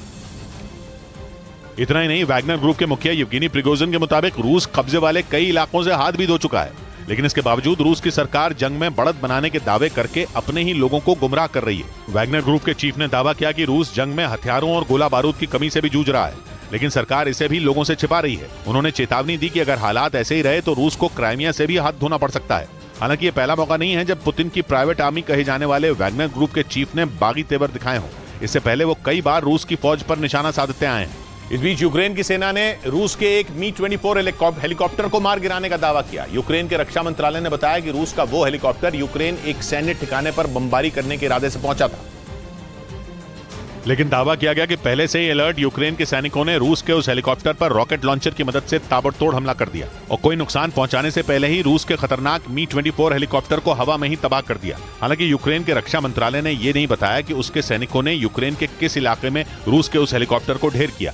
इधर चीन की वाटर बॉम्ब वाली साजिश से निपटने के लिए भारत ने भी अपनी तैयारी पूरी कर ली। चीन ने भारत के उत्तर पूर्वी हिस्से में तबाही लाने की जो प्लानिंग कर रखी है उसकी काट निकालते हुए भारत ने भी उस इलाके में कई बड़े बांध बनाने शुरू कर दिए, ताकि अगर चीन पानी की ताकत से भारत के उत्तर पूर्वी इलाकों पर हमले की कोशिश करे तो उसे बराबर की टक्कर दी जा सके। आरोप है कि चीन ने असम और अरुणाचल प्रदेश के हिस्सों को डुबोने के लिए अपने इलाके में बड़े बड़े डैम बनाए, जिनके जरिए वो भारत के उत्तर पूर्वी हिस्से में तबाही लाने की साजिश रच रहा है। लेकिन भारत ने चीन को ईंट का जवाब पत्थर से देने के लिए वहां कई बड़े प्रोजेक्ट पर काम शुरू कर दिया। हम लोग अपनी तैयारी कर रहे हैं, हम लोग कॉन्शियस हैं कि क्या हो रहा है उस बारे में। मतलब अगर चीन ने वाटर बॉम्ब के इस्तेमाल के बारे में सोचा भी तो उसे भारत की तरफ से इतना तगड़ा जवाब मिलेगा कि उसका बड़ा हिस्सा पानी पानी हो जाएगा। उधर इजरायल ने यूक्रेन के साथ हाथ मिलाते हुए ईरान को दोनों देशों के लिए बड़ा खतरा बता दिया। इजरायल के रक्षा मंत्री ने साफ कह दिया कि अगर ईरान परमाणु बम बनाने में कामयाब हो गया तो इससे यूक्रेन और इजरायल दोनों के लिए खतरा पैदा हो जाएगा, क्योंकि पहले ही ईरान पुतिन की मदद से पीछे नहीं हट रहा। यूक्रेन कई बार यह आरोप लगा चुका है कि रूसी सेना ईरान के शाहिद 136 ड्रोन से उसकी फौज पर हमले कर रही है। हालांकि ईरान ने कभी भी ये बात नहीं मानी, लेकिन अब दावा किया गया कि ईरान को ड्रोन के बदले रूस से जो पैसे मिल रहे हैं उनका इस्तेमाल वो परमाणु बम बनाने में कर रहा है। हालांकि इजरायल के पास भी परमाणु हथियार हैं, लेकिन अगर ईरान के पास भी ये ताकत आ गई तो इजरायल के लिए उससे भिड़ना मुश्किल हो जाएगा। इसलिए वो अभी से ईरान को घेरने के लिए अलग अलग देशों को अपने साथ लाने की कोशिश में जुटा है, ताकि जरूरत पड़ने पर ईरान को सबक सिखाया जा सके। इधर तेलंगाना की राजधानी हैदराबाद में बीजेपी और तेलंगाना के सीएम केसीआर की पार्टी बीआरएस के कार्यकर्ता आपस में भिड़ गए। वहां एक कार्यक्रम के दौरान दोनों पार्टी के कार्यकर्ता पुलिस वालों के सामने ही धक्का मुक्की करने लगे और फिर काफी देर तक हंगामा होता रहा। हैदराबाद के गन पार्क में बीजेपी और बीआरएस के कार्यकर्ता आमने सामने आ गए। तभी किसी बात को लेकर हंगामा होने लगा। वहां मौजूद पुलिस वाले दोनों ही पार्टी के कार्यकर्ताओं को समझाते नजर आए, लेकिन हंगामा इतना बढ़ गया कि वो पुलिस वालों से ही धक्का मुक्की करने लगे। काफी देर तक हंगामा होने के बाद पुलिस ने दोनों ही पार्टियों के कार्यकर्ताओं को शांत कराया और वहां से वापस भेजा। इस बीच उत्तर प्रदेश की राजधानी लखनऊ समेत कई बड़े शहरों में आयकर विभाग ने गहनों के कारोबारियों के ठिकानों पर छापेमारी की। पुलिस सूत्रों के मुताबिक हवाला और टैक्स चोरी की आशंका के बाद आयकर विभाग की टीमों ने यह कार्रवाई की, जिसकी वजह से सर्राफा कारोबारियों में हड़कंप मच गया। जानकारी के मुताबिक आयकर विभाग की टीमों ने लखनऊ समेत कानपुर और नोएडा में कई बड़े सर्राफा कारोबारियों की दुकानों और घरों पर छापा मारा। कानपुर में नयागंज, बिरहाना रोड और सिविल लाइन समेत शहर के कई सर्राफा कारोबारियों के ठिकानों पर एक साथ छापेमारी की गई, जबकि लखनऊ के महानगर, चौक और अमीनाबाद इलाकों पर इनकम टैक्स की टीमों ने छापा मारा। इस दौरान आयकर विभाग की टीम ने उन दुकानों के सभी कर्मचारियों को बाहर निकाल दिया। इससे पहले उन सभी के मोबाइल भी अपने पास जमा करवा लिए गए, ताकि वो इसकी जानकारी किसी को न दे पाए। उधर मध्य प्रदेश के मुरैना से हैरान कर देने वाला एक वीडियो सामने आया। वहां एक छात्र ने अपने टीचर को गोली मार दी। पूरी घटना वहां लगे सीसीटीवी कैमरे में रिकॉर्ड हो गई, जिसमें वो छात्र अपने टीचर पर फायरिंग करता नजर आया। इस घटना का जो वीडियो सामने आया उसमें दो लड़के एक मोटरसाइकिल पर बैठकर किसी का इंतजार करते दिखे, जिसके बाद उनके पास एक आदमी पहुंचा और उनसे बातचीत करने लगा। तभी अचानक उनमें एक लड़के ने अपने पास छिपाकर रखी पिस्तौल को बाहर निकाला और सामने खड़े उस आदमी पर गोली चला दी। इसके बाद जो हुआ ब्रेक के बाद।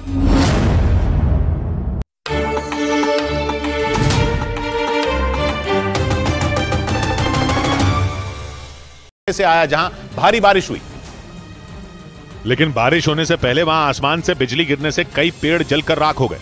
आसिफाबाद के एक इलाके से सामने आई तस्वीर में दिखा कि बिजली सीधा ताड़ के एक पेड़ पर गिरी, जिससे उस पेड़ में आग लग गई। आग भी ऐसी जैसे लगा कि ताड़ के पेड़ पर कोई भट्टी जल रही हो। इसके बाद धीरे धीरे उस पेड़ के सभी पत्ते जलकर नीचे गिरने लगे। ये तस्वीर देखकर आसपास मौजूद लोग दहशत से भर गए। वहीं राजधानी हैदराबाद में बारिश होने से लोगों को गर्मी से राहत मिली। हालांकि कुछ जगहों पर मूसलाधार बारिश से ट्रैफिक जैम भी लग गया। ऐसे में ट्रैफिक पुलिस वाले बारिश में भीगते हुए अपना काम करते रहे ताकि लोगों को जैम से परेशानी न हो। इधर उत्तर प्रदेश के महोबा से हैरान कर देने वाला एक वीडियो सामने आया। वहां एक मकान देखते ही देखते पानी में समा गया। बाद में इस घटना का वीडियो सोशल मीडिया पर वायरल हो गया और उस वीडियो में नदी के किनारे बना वो मकान चंद सेकंड के अंदर ताश के पत्तों की तरह ढहकर गिर गया। इस घटना का जो वीडियो सामने आया उसमें मकान में लगी ईंटें धीरे धीरे गिरती नजर आईं, लेकिन थोड़ी देर बाद पूरा मकान मलबे में तब्दील हो गया। इस घटना के बाद वहां चीख पुकार मच गई। गनीमत यह रही कि उस वक्त मकान में कोई मौजूद नहीं था, वरना बड़ा हादसा हो सकता था, क्योंकि भारी बारिश से सड़क पर पानी भर गया और इस वजह से इस मकान की नींव कमजोर हो गई। इन हालात में वो ज्यादा देर तक मजबूती से खड़ा नहीं रह पाया और आखिरकार सैलाब में समा गया।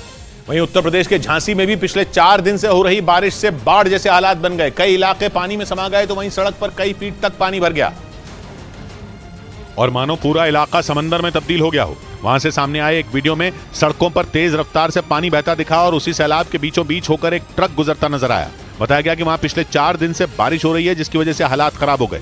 वहीं डैम का एक गेट टूटने से पानी की रफ्तार इतनी तेज हो गई कि कई रिहायशी इलाकों तक पानी पहुंच गया, जिसने लोगों की परेशानी बढ़ा दी।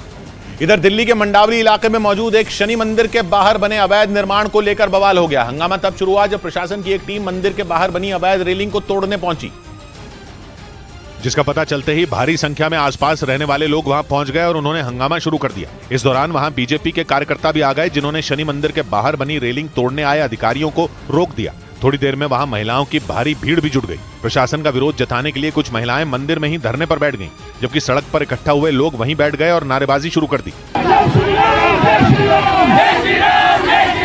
इस दौरान पुलिस और प्रशासन के अधिकारियों ने लोगों को समझाने की कोशिश की, लेकिन इसके बाद भी वहां बवाल होता रहा, जिसके बाद मामले की गंभीरता को देखते हुए पूरे इलाके में भारी संख्या में पुलिस के जवान तैनात कर दिए गए। और थोड़ी देर बाद दिल्ली के मंडावली इलाके में पुलिस और मंदिर के बाहर प्रदर्शन कर रहे लोगों के बीच झड़प शुरू हो गई। लोगों का आरोप है कि प्रशासन की एक टीम रेलिंग को नहीं बल्कि मंदिर को तोड़ने वहां पहुंची और जब उन्होंने इसका विरोध किया तो पुलिस वाले उनके साथ मारपीट पर उतर आए। वहां से जो तस्वीरें सामने आई उनमें मंदिर परिसर में धरना दे रही महिलाओं को पुलिस जबरन हटाने की कोशिश करती दिखी। इसी दौरान कुछ महिलाएं पुलिस वालों से उलझ गईं।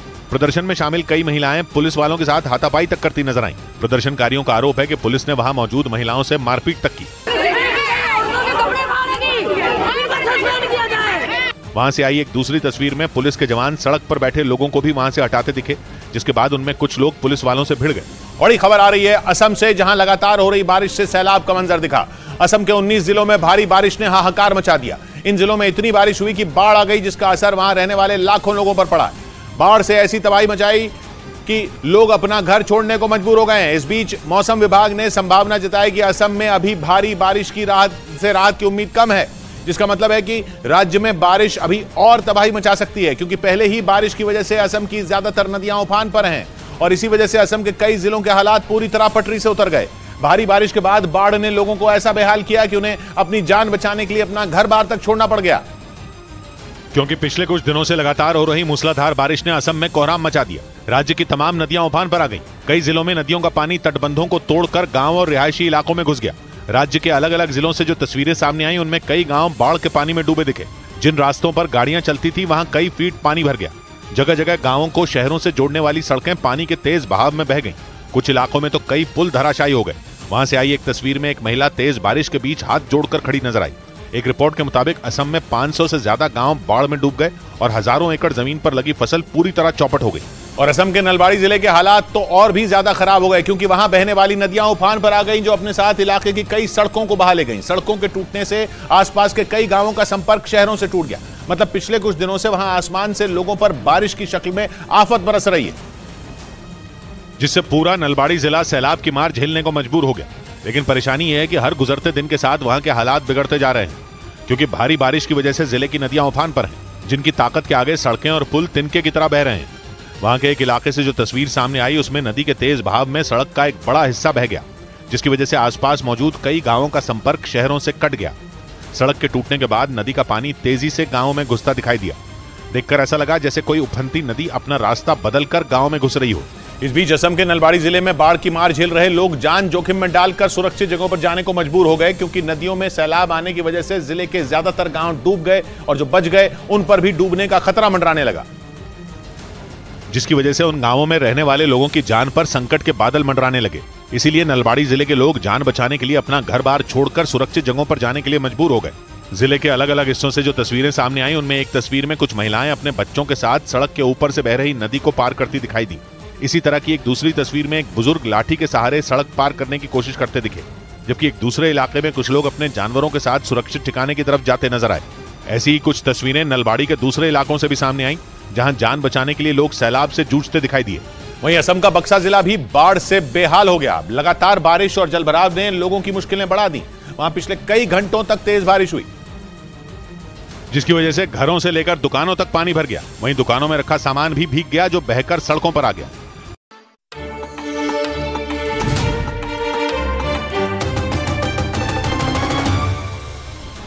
ब्रेकिंग न्यूज आ रही है। फिलिस्तीन से बदला लेने का ऐलान करने के बाद इजरायल ने अपने कब्जे वाले वेस्ट बैंक में ड्रोन अटैक कर दिया है। उसने वहां एक कार को निशाना बनाया और हमले में फिलिस्तीन के 3 चरमपंथी ढेर हो गए। 3 दिन पहले वेस्ट बैंक में घुसी इजरायल की सेना पर फिलिस्तीन के चरमपंथियों ने गोलियों से लेकर बम दाग दिए थे, जिसके बाद इजरायल ने हिसाब बराबर करने का ऐलान किया था और अब उसने ड्रोन अटैक कर दिया। ये बहुत बड़ी खबर है, क्योंकि करीब 2 दशकों में यह पहली बार है जब इजरायल ने वेस्ट बैंक पर ड्रोन से एयर स्ट्राइक किए। इजरायल ने आखिरी बार 2006 में वेस्ट बैंक पर इस तरह का हमला किया था। यानी इजरायल और फिलिस्तीन के बीच बहुत बड़ी जंग की शुरुआत हो चुकी है। बस दोनों तरफ से युद्ध का औपचारिक ऐलान नहीं हुआ है, और यह तो बड़ी जंग का छोटा सा ट्रेलर है। आगे तस्वीर इससे भी ज्यादा भयानक हो सकती है, क्योंकि फिलिस्तीन के चरमपंथी संगठनों ने भी इजरायल से इंतकाम लेने की कसम खा ली है। क्योंकि इजरायल ने वेस्ट बैंक में जिस गाड़ी पर ड्रोन दागा उसमें चरमपंथी संगठन PIJ यानी पैलेस्टीनियन इस्लामिक जिहाद के 3 लड़ाके मारे गए। इजरायल ने दावा किया कि उसने उस गाड़ी को इसलिए उड़ाया क्योंकि उसमें फिलिस्तीन के आतंकियों ने अपना अड्डा बनाया हुआ था और वहीं से वो वेस्ट बैंक में बसे यहूदियों के ठिकानों पर हमले करवा रहे थे। इजरायल के हमले से PIJ बदले की आग में जल उठा।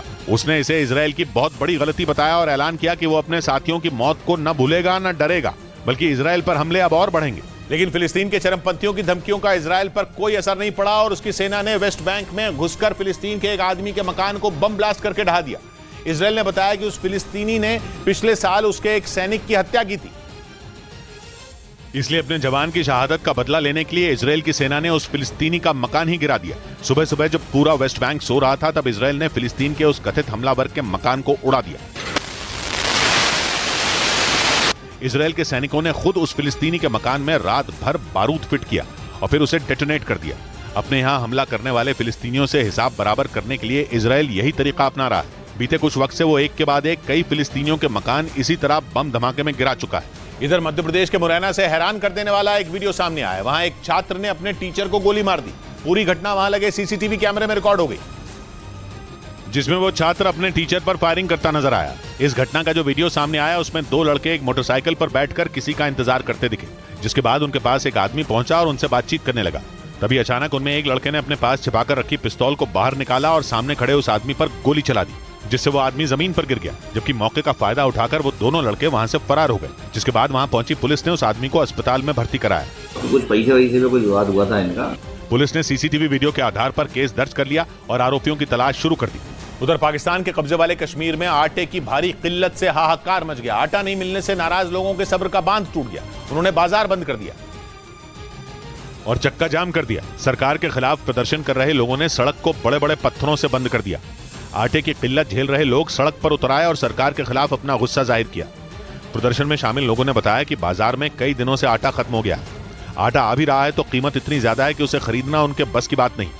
पिछले करीब 1 साल से पाकिस्तान गंभीर आर्थिक संकट से जूझ रहा है। इस दौरान वहाँ खाने पीने के सामान की भारी किल्लत की खबरें सामने आई और कई शहरों में तो दंगों जैसे हालात बन गए। आटा नहीं मिलने से पाकिस्तान के कब्जे वाले कश्मीर में लोगों का गुस्सा शहबाज सरकार के खिलाफ फूट पड़ा। इस बीच अफगानिस्तान और पाकिस्तान के बीच सीमा निर्धारित करने वाली ड्यूरेंट लाइन पर अफगानिस्तान ने पाकिस्तान की टेंशन बढ़ा दी। अफगानिस्तान के रक्षा मंत्री ने ड्यूरन लाइन को काल्पनिक बता दिया और साफ कह दिया कि पूरा पश्तून इलाका अफगानिस्तान का है, जिसका मतलब यह कि अफगानिस्तान ड्यूरन लाइन को बॉर्डर मानता ही नहीं। अफगानिस्तान के रक्षा मंत्री मुल्ला याकूब मुजाहिद ने वहां के मीडिया से बातचीत में कहा कि तालिबान ड्यूरन लाइन विवाद को सही समय पर पाकिस्तान के सामने उठाएगा। तालिबान का मानना है कि अफगानिस्तान की सीमा ड्यूरन लाइन की दूसरी तरफ पाकिस्तान में काफी अंदर तक है। पाकिस्तान के खैबर पख्तूनख्वा प्रांत को भी अफगानिस्तान अपना हिस्सा मानता है। इसी वजह से पाकिस्तान पिछले कुछ साल से ड्यूरन लाइन पर तारबंदी का काम कर रहा है। लेकिन साल 2021 में तालिबान ने पाकिस्तानी जवानों को तारबंदी करने से रोक दिया था और अब वहां के रक्षा मंत्री ने ड्यूरन लाइन को काल्पनिक बताकर पूरे पाकिस्तान की टेंशन बढ़ा दी। इधर मीडिया रिपोर्ट के हवाले से खबर है कि पाकिस्तान ने भारतीय सीमा के नजदीक 2 शहरों में जीपीएस सिग्नल बंद कर दिया, जिसके बाद यह आशंका जताई गई कि पाकिस्तान इन इलाकों में मिसाइल परीक्षण की तैयारी में है, क्योंकि पाकिस्तान ने अचानक अपने 2 शहरों में जीपीएस सिग्नल बंद करने का फैसला लिया। इसके साथ ही उसने इन 2 शहरों में यात्री विमानों और हेलीकॉप्टरों के उड़ने पर भी रोक लगा दी। खास बात यह कि पाकिस्तान के पंजाब प्रांत के ये दोनों शहर भारतीय सीमा के नजदीक हैं। उनमें एक लाहौर है तो दूसरा शहर रहीम यार खान है। मीडिया रिपोर्ट के मुताबिक इन दोनों शहरों में जीपीएस सिग्नल बंद होने से वहां रहने वाले लोगों को भारी परेशानी हुई, लेकिन आशंका जताई जा रही है कि पाकिस्तान इन इलाकों में सैन्य अभ्यास या किसी मिसाइल का परीक्षण कर सकता है और उसी वजह से उसने ये कदम उठाया ताकि किसी को भी उसकी हरकत का पता न चल सके। इस बीच लाहौर हाईकोर्ट ने पाकिस्तानी सेना की 10 लाख एकड़ जमीन हड़पने की प्लानिंग को फेल कर दिया। आरोप है कि पाकिस्तान की सेना पंजाब प्रांत की सरकार के साथ मिलकर कई लाख एकड़ की जमीन पर कब्जा करने की तैयारी में थी, लेकिन लाहौर हाईकोर्ट ने उसकी उम्मीदों पर पानी फेर दिया। जानकारी के मुताबिक पाकिस्तान की सेना ने पंजाब प्रांत की सरकार से 10 लाख एकड़ जमीन कॉर्पोरेट खेती के लिए देने की मांग करते हुए एक समझौता किया था। मतलब ये जमीन पाकिस्तानी सेना कुछ बड़े उद्योगपतियों और संस्थाओं को खेती के लिए देने वाली थी, जिसके जरिए पाकिस्तान की सेना को अच्छा खासा मुनाफा होने की उम्मीद भी थी। लेकिन लाहौर हाईकोर्ट ने आदेश दिया कि पंजाब प्रांत की सरकार के पास इस जमीन को फौज को देने का अधिकार ही नहीं है। साथ ही ये फरमान भी सुना दिया कि सेना को जल्द से जल्द जमीन सरकार को लौटानी होगी। उधर फजीयत के बाद पाकिस्तान सरकार ने वहां यूनिवर्सिटी में होली खेलने पर रोक लगाने का आदेश वापस ले लिया। पाकिस्तान के मीडिया के मुताबिक वहां उच्च शिक्षा आयोग को होली पर रोक लगाने वाले आदेश को तुरंत वापस लेने के लिए कह दिया गया। यानी अब वहां यूनिवर्सिटी में छात्रों के होली खेलने पर कोई रोक नहीं होगी। एक दिन पहले ही पाकिस्तान के उच्च शिक्षा आयोग ने वहां की यूनिवर्सिटियों में होली खेलने पर रोक लगाने का आदेश जारी किया था, लेकिन उस आदेश के बाद से ही सोशल मीडिया पर पाकिस्तान सरकार की काफी आलोचना होने लगी, जिसके बाद आखिर में पाकिस्तान की सरकार को झुकना पड़ा और होली पर रोक लगाने वाले आदेश को वापस लेने के लिए कह दिया गया। वहां 12 जून को कायदे-आजम यूनिवर्सिटी में होली का महोत्सव बनाया गया था, जिसके कुछ वीडियो सामने आने के बाद यूनिवर्सिटी में होली खेलने पर रोक लगाने का आदेश जारी कर दिया गया था। इधर उत्तर प्रदेश के कौशाम्बी में 2 ट्रकों की जोरदार टक्कर में 3 लोगों की मौत हो गई, जबकि एक आदमी इस हादसे में बुरी तरह घायल हो गया, क्योंकि दोनों ट्रकों के बीच टक्कर इतनी भयंकर हुई कि उनके आगे का हिस्सा पूरी तरह बर्बाद हो गया, जबकि उनमें सवार 4 लोग उन ट्रकों में फंस गए। इस घटना से अफरा तफरी मच गई। देखते ही देखते लोगों की भीड़ इकट्ठा हो गई, जिसकी वजह से सड़क पर लंबा जाम लग गया। घटना की जानकारी मिलने के बाद पुलिस पहुंच गई, जिसके बाद जमीन खोदने वाली मशीन की मदद से दोनों ट्रकों को पीछे किया गया और उनमें फंसे लोगों को बाहर निकाला गया। बॉडी बहुत बुरी तरह फंसी हुई थी, उसको कटवा के 2-3 घंटे लगा निकलवाने में। इस हादसे में 4 लोग बुरी तरह घायल हो गए, जिन्हें अस्पताल में भर्ती कराया गया, जहां इलाज के दौरान 3 लोगों की मौत हो गई। उधर तुर्की ने इराक में चरमपंथी संगठन पीकेके यानी कुर्दिस्तान वर्कर्स पार्टी के 2 लड़ाकों को मार गिराने का दावा किया। चरमपंथी संगठन पीकेके ने पिछले 3 दशक से तुर्की की नाक में दम कर रखा है। उसके लड़ाके तुर्की में कई बड़े हमलों को अंजाम दे चुके हैं और इसी वजह से पीकेके हर वक्त तुर्की की सेना के रडार में रहता है। एक बार फिर तुर्की ने उत्तरी इराक में उसके लड़ाकों को निशाना बनाकर हमला कर दिया, जिसमें उसके 2 लड़ाकों के मारे जाने का दावा किया गया। असल में उत्तरी इराक की सीमा तुर्की से लगती है। ये वो इलाका है जहां कुर्द लड़ाकों का ठिकाना है और कुर्द लड़ाकों को तुर्की आतंकी मानता है। इसी वजह से वो आए दिन इराक के इस हिस्से को निशाना बनाता है। जानकारी के मुताबिक बीते 35 साल में तुर्की और कुर्द लड़ाकों के संघर्ष में अब तक 40,000 से ज्यादा लोगों की मौत हो चुकी है। इस बीच पश्चिमी मीडिया के मुताबिक यूरोपियन यूनियन ने रूस पर एक और कड़ा प्रतिबंध लगा दिया। नए प्रतिबंध के मुताबिक यूरोपियन यूनियन के सदस्य उन देशों के साथ व्यापार नहीं करेंगे जो रूस के साथ कारोबार करेंगे। यानी यूरोपियन यूनियन ने रूस की अर्थव्यवस्था चौपट करने की तैयारी कर ली, क्योंकि वो उन देशों के साथ व्यापार नहीं करेगा जो रूस के साथ कारोबार करेंगे। या यूं कहें कि रूस से व्यापारिक रिश्ता रखने वालों से रिश्ता तोड़ने की धमकी देकर रूस की मुश्किलें बढ़ा दी हैं और रूस पर नए प्रतिबंध लगा दिए। कम से कम पश्चिमी मीडिया ने तो यही दावा किया, और अगर ये दावा सच हुआ तो रूस ही नहीं, उन देशों की मुश्किल भी बढ़ जाएगी जो रूस से लेन देन करते हैं। इधर पटना में विपक्षी पार्टियों की बैठक से पहले पोस्टर वॉर शुरू हो गई, क्योंकि पटना में बीजेपी ने विपक्ष पर तंज कसते हुए पोस्टर लगा दिया। पटना में विपक्ष की इस बैठक से जुड़े बड़े बड़े पोस्टर पहले से लगे हुए हैं, जिनमें नीतीश, तेजस्वी और केजरीवाल जैसे विपक्षी नेताओं की तस्वीरें लगाई गई। जिसके बाद बीजेपी ने विपक्षी एकता के उन पोस्टरों के जवाब में पटना में नए पोस्टर लगा दिए, जिन पर बड़े बड़े शब्दों में लिखा गया ठग्स ऑफ इंडिया, और नीचे विपक्ष के उन नेताओं की तस्वीर लगा दी गई जो विपक्ष की बैठक में शामिल होंगे। पूरे देश भर के जितने भी जो ठग हैं वो बिहार में जुट रहे हैं। विपक्ष की बैठक के लिए विपक्षी नेताओं के पटना पहुंचने का सिलसिला शुरू हो गया, जिसके लिए पटना में नीतीश एंड कंपनी ने बड़े बड़े पोस्टर भी लगाए, लेकिन उनके जवाब में बीजेपी ने पोस्टर लगाकर नई सियासी लड़ाई शुरू कर दी। उधर मुंबई में उद्धव गुट की शिवसेना के कार्यालय को बुलडोजर से तोड़ दिया गया। बीएमसी के मुताबिक बांद्रा इलाके में बने जिस कार्यालय को ध्वस्त किया गया, उसका निर्माण अवैध तरीके से किया गया था और इसीलिए उस पर बुलडोजर वाली कार्रवाई की गई। उद्धव गुट की शिवसेना के उस कार्यालय को तोड़ने के लिए बीएमसी की टीम पूरी तैयारी के साथ पहुंची। वहां माहौल खराब ना हो इसलिए पुलिस के जवान तैनात किए गए, जिसके बाद सबसे पहले उस कार्यालय के अंदर रखी चीजों को बाहर निकाला गया और बाद में बुलडोजर वाली कार्रवाई शुरू हुई। जो अवैध स्ट्रक्चर थे उन्हें यहाँ से अब तोड़ दिया गया है। हालांकि जैसे ही बुलडोजर ने उस कार्यालय को तोड़ना शुरू किया, वहां उद्धव ठाकरे गुट की शिवसेना के कार्यकर्ता इकट्ठा हो गए, लेकिन इसके बावजूद बुलडोजर नहीं रुका। आला साहब की शाखा थी, यहाँ लोगों का काम होता था। बीएमसी के मुताबिक जिस कार्यालय को तोड़ा गया उसे 5 साल पहले अवैध तरीके से जमीन पर कब्जा कर बनाया गया था। इस बीच हल्के लड़ाकू विमान तेजस का इंजन अब भारत में ही बनेगा। प्रधानमंत्री नरेंद्र मोदी के अमेरिका दौरे पर जाने के बाद भारत में लड़ाकू विमान बनाने वाली सरकारी कंपनी HAL के साथ अमेरिकी कंपनी जनरल इलेक्ट्रिक एरोस्पेस ने समझौता कर लिया। पहले लड़ाकू विमान तेजस का इंजन अमेरिका में बनता था, लेकिन भारत की लड़ाकू विमान बनाने वाली सरकारी कंपनी HAL के साथ हुए समझौते के बाद अब तेजस का इंजन देश में ही बनेगा। इसके साथ ही तेजस के इंजन को और ज्यादा आधुनिक किया जाएगा। प्रधानमंत्री मोदी की अमेरिका यात्रा के दौरान दोनों देशों के बीच इस पर समझौता हुआ। भारत का लड़ाकू विमान तेजस रात में भी सटीक हमले करने की ताकत रखता है। इतना ही नहीं, तेजस दूर से ही दुश्मन के विमानों पर निशाना साधकर उन्हें ढेर करने में सक्षम है। आधुनिक तकनीक से लैस ये विमान जंग के मैदान में रडार को भी चकमा दे सकता है और ये अपने साथ मिसाइलें भी लेकर उड़ने में सक्षम है। उधर व्हाइट हाउस में जो बाइडेन और उनकी पत्नी जिल बाइडेन से मुलाकात के दौरान प्रधानमंत्री ने उन्हें कई तोहफे दिए, जिनमें गुजरात का वो हीरा भी शामिल है जिसे ग्रीन टेक्नोलॉजी के जरिए लैब में बनाया गया। प्रधानमंत्री ने अमेरिका के राष्ट्रपति और वहां की फर्स्ट लेडी को कई तोहफे दिए, जिनमें पूरे भारत की झलक दिखाई दी। इन तोहफों में गुजरात की लैब में बना 7.5 कैरेट का हीरा भी शामिल था, जो आजादी के 75 साल पूरे होने के मौके पर बनाया गया और व्हाइट हाउस में प्रधानमंत्री ने इसे जिल बाइडेन को तोहफे में दिया। 7.5 कैरेट के हीरे के साथ साथ प्रधानमंत्री मोदी ने राष्ट्रपति बाइडेन को भी कई तोहफे दिए, जिनमें पूरे भारत की झलक नजर आई। क्योंकि इन तोहफों में पंजाब का घी, राजस्थान का सोने का सिक्का, महाराष्ट्र का गुड़, उत्तराखंड का चावल, मैसूर का चंदन का टुकड़ा और भगवान गणेश की मूर्ति शामिल है। वहीं वाशिंगटन डीसी पहुंचे प्रधानमंत्री के लिए व्हाइट हाउस में स्पेशल डिनर रखा गया, जिसमें शाकाहारी व्यंजन शामिल किए गए। व्हाइट हाउस की ओर से जानकारी दी गई, प्रधानमंत्री के लिए स्पेशल डिनर की कई महीनों से तैयारी चल रही थी, जिसमें खास तौर पर बाजरे से बने व्यंजन तैयार किए गए और जिस टेबल पर डिनर परोसा जाएगा उसे तिरंगे की थीम पर सजाया गया। इस खास डिनर में बाजरे से बने व्यंजनों के अलावा कई शाकाहारी व्यंजन परोसे जाएंगे। अमेरिका की फर्स्ट लेडी जिल बाइडेन ने खुद इस डिनर से जुड़ी हर छोटी छोटी बात की जानकारी दी। Prime Minister Modi is a vegetarian, so we asked chef and create a stunning vegetarian menu. यानी व्हाइट हाउस में प्रधानमंत्री के लिए रखे गए स्पेशल डिनर में उनकी पसंद का खास ख्याल रखा गया, जिसके लिए व्हाइट हाउस के मेन शेफ और गेस्ट शेफ ने खूब मेहनत की। इस बीच अमेरिका दौरे पर गए प्रधानमंत्री का वाशिंगटन डीसी में शानदार स्वागत हुआ। न्यूयॉर्क से प्रधानमंत्री जब वाशिंगटन डीसी पहुंचे तो वहां तेज बारिश हो रही थी और इसी बारिश के बीच प्रधानमंत्री का एयरपोर्ट पर शानदार स्वागत हुआ। जॉइंट बेस एंड्रयूज एयरपोर्ट पर जब प्रधानमंत्री उतरे तो तेज बारिश के बीच ही उन्हें गार्ड ऑफ ऑनर दिया गया, जिसके बाद वो वहां मौजूद सभी अधिकारियों से मिले और अंत में एयरपोर्ट पर ही दोनों देशों का राष्ट्रगान हुआ, जिसके बाद प्रधानमंत्री होटल के लिए रवाना हो गए।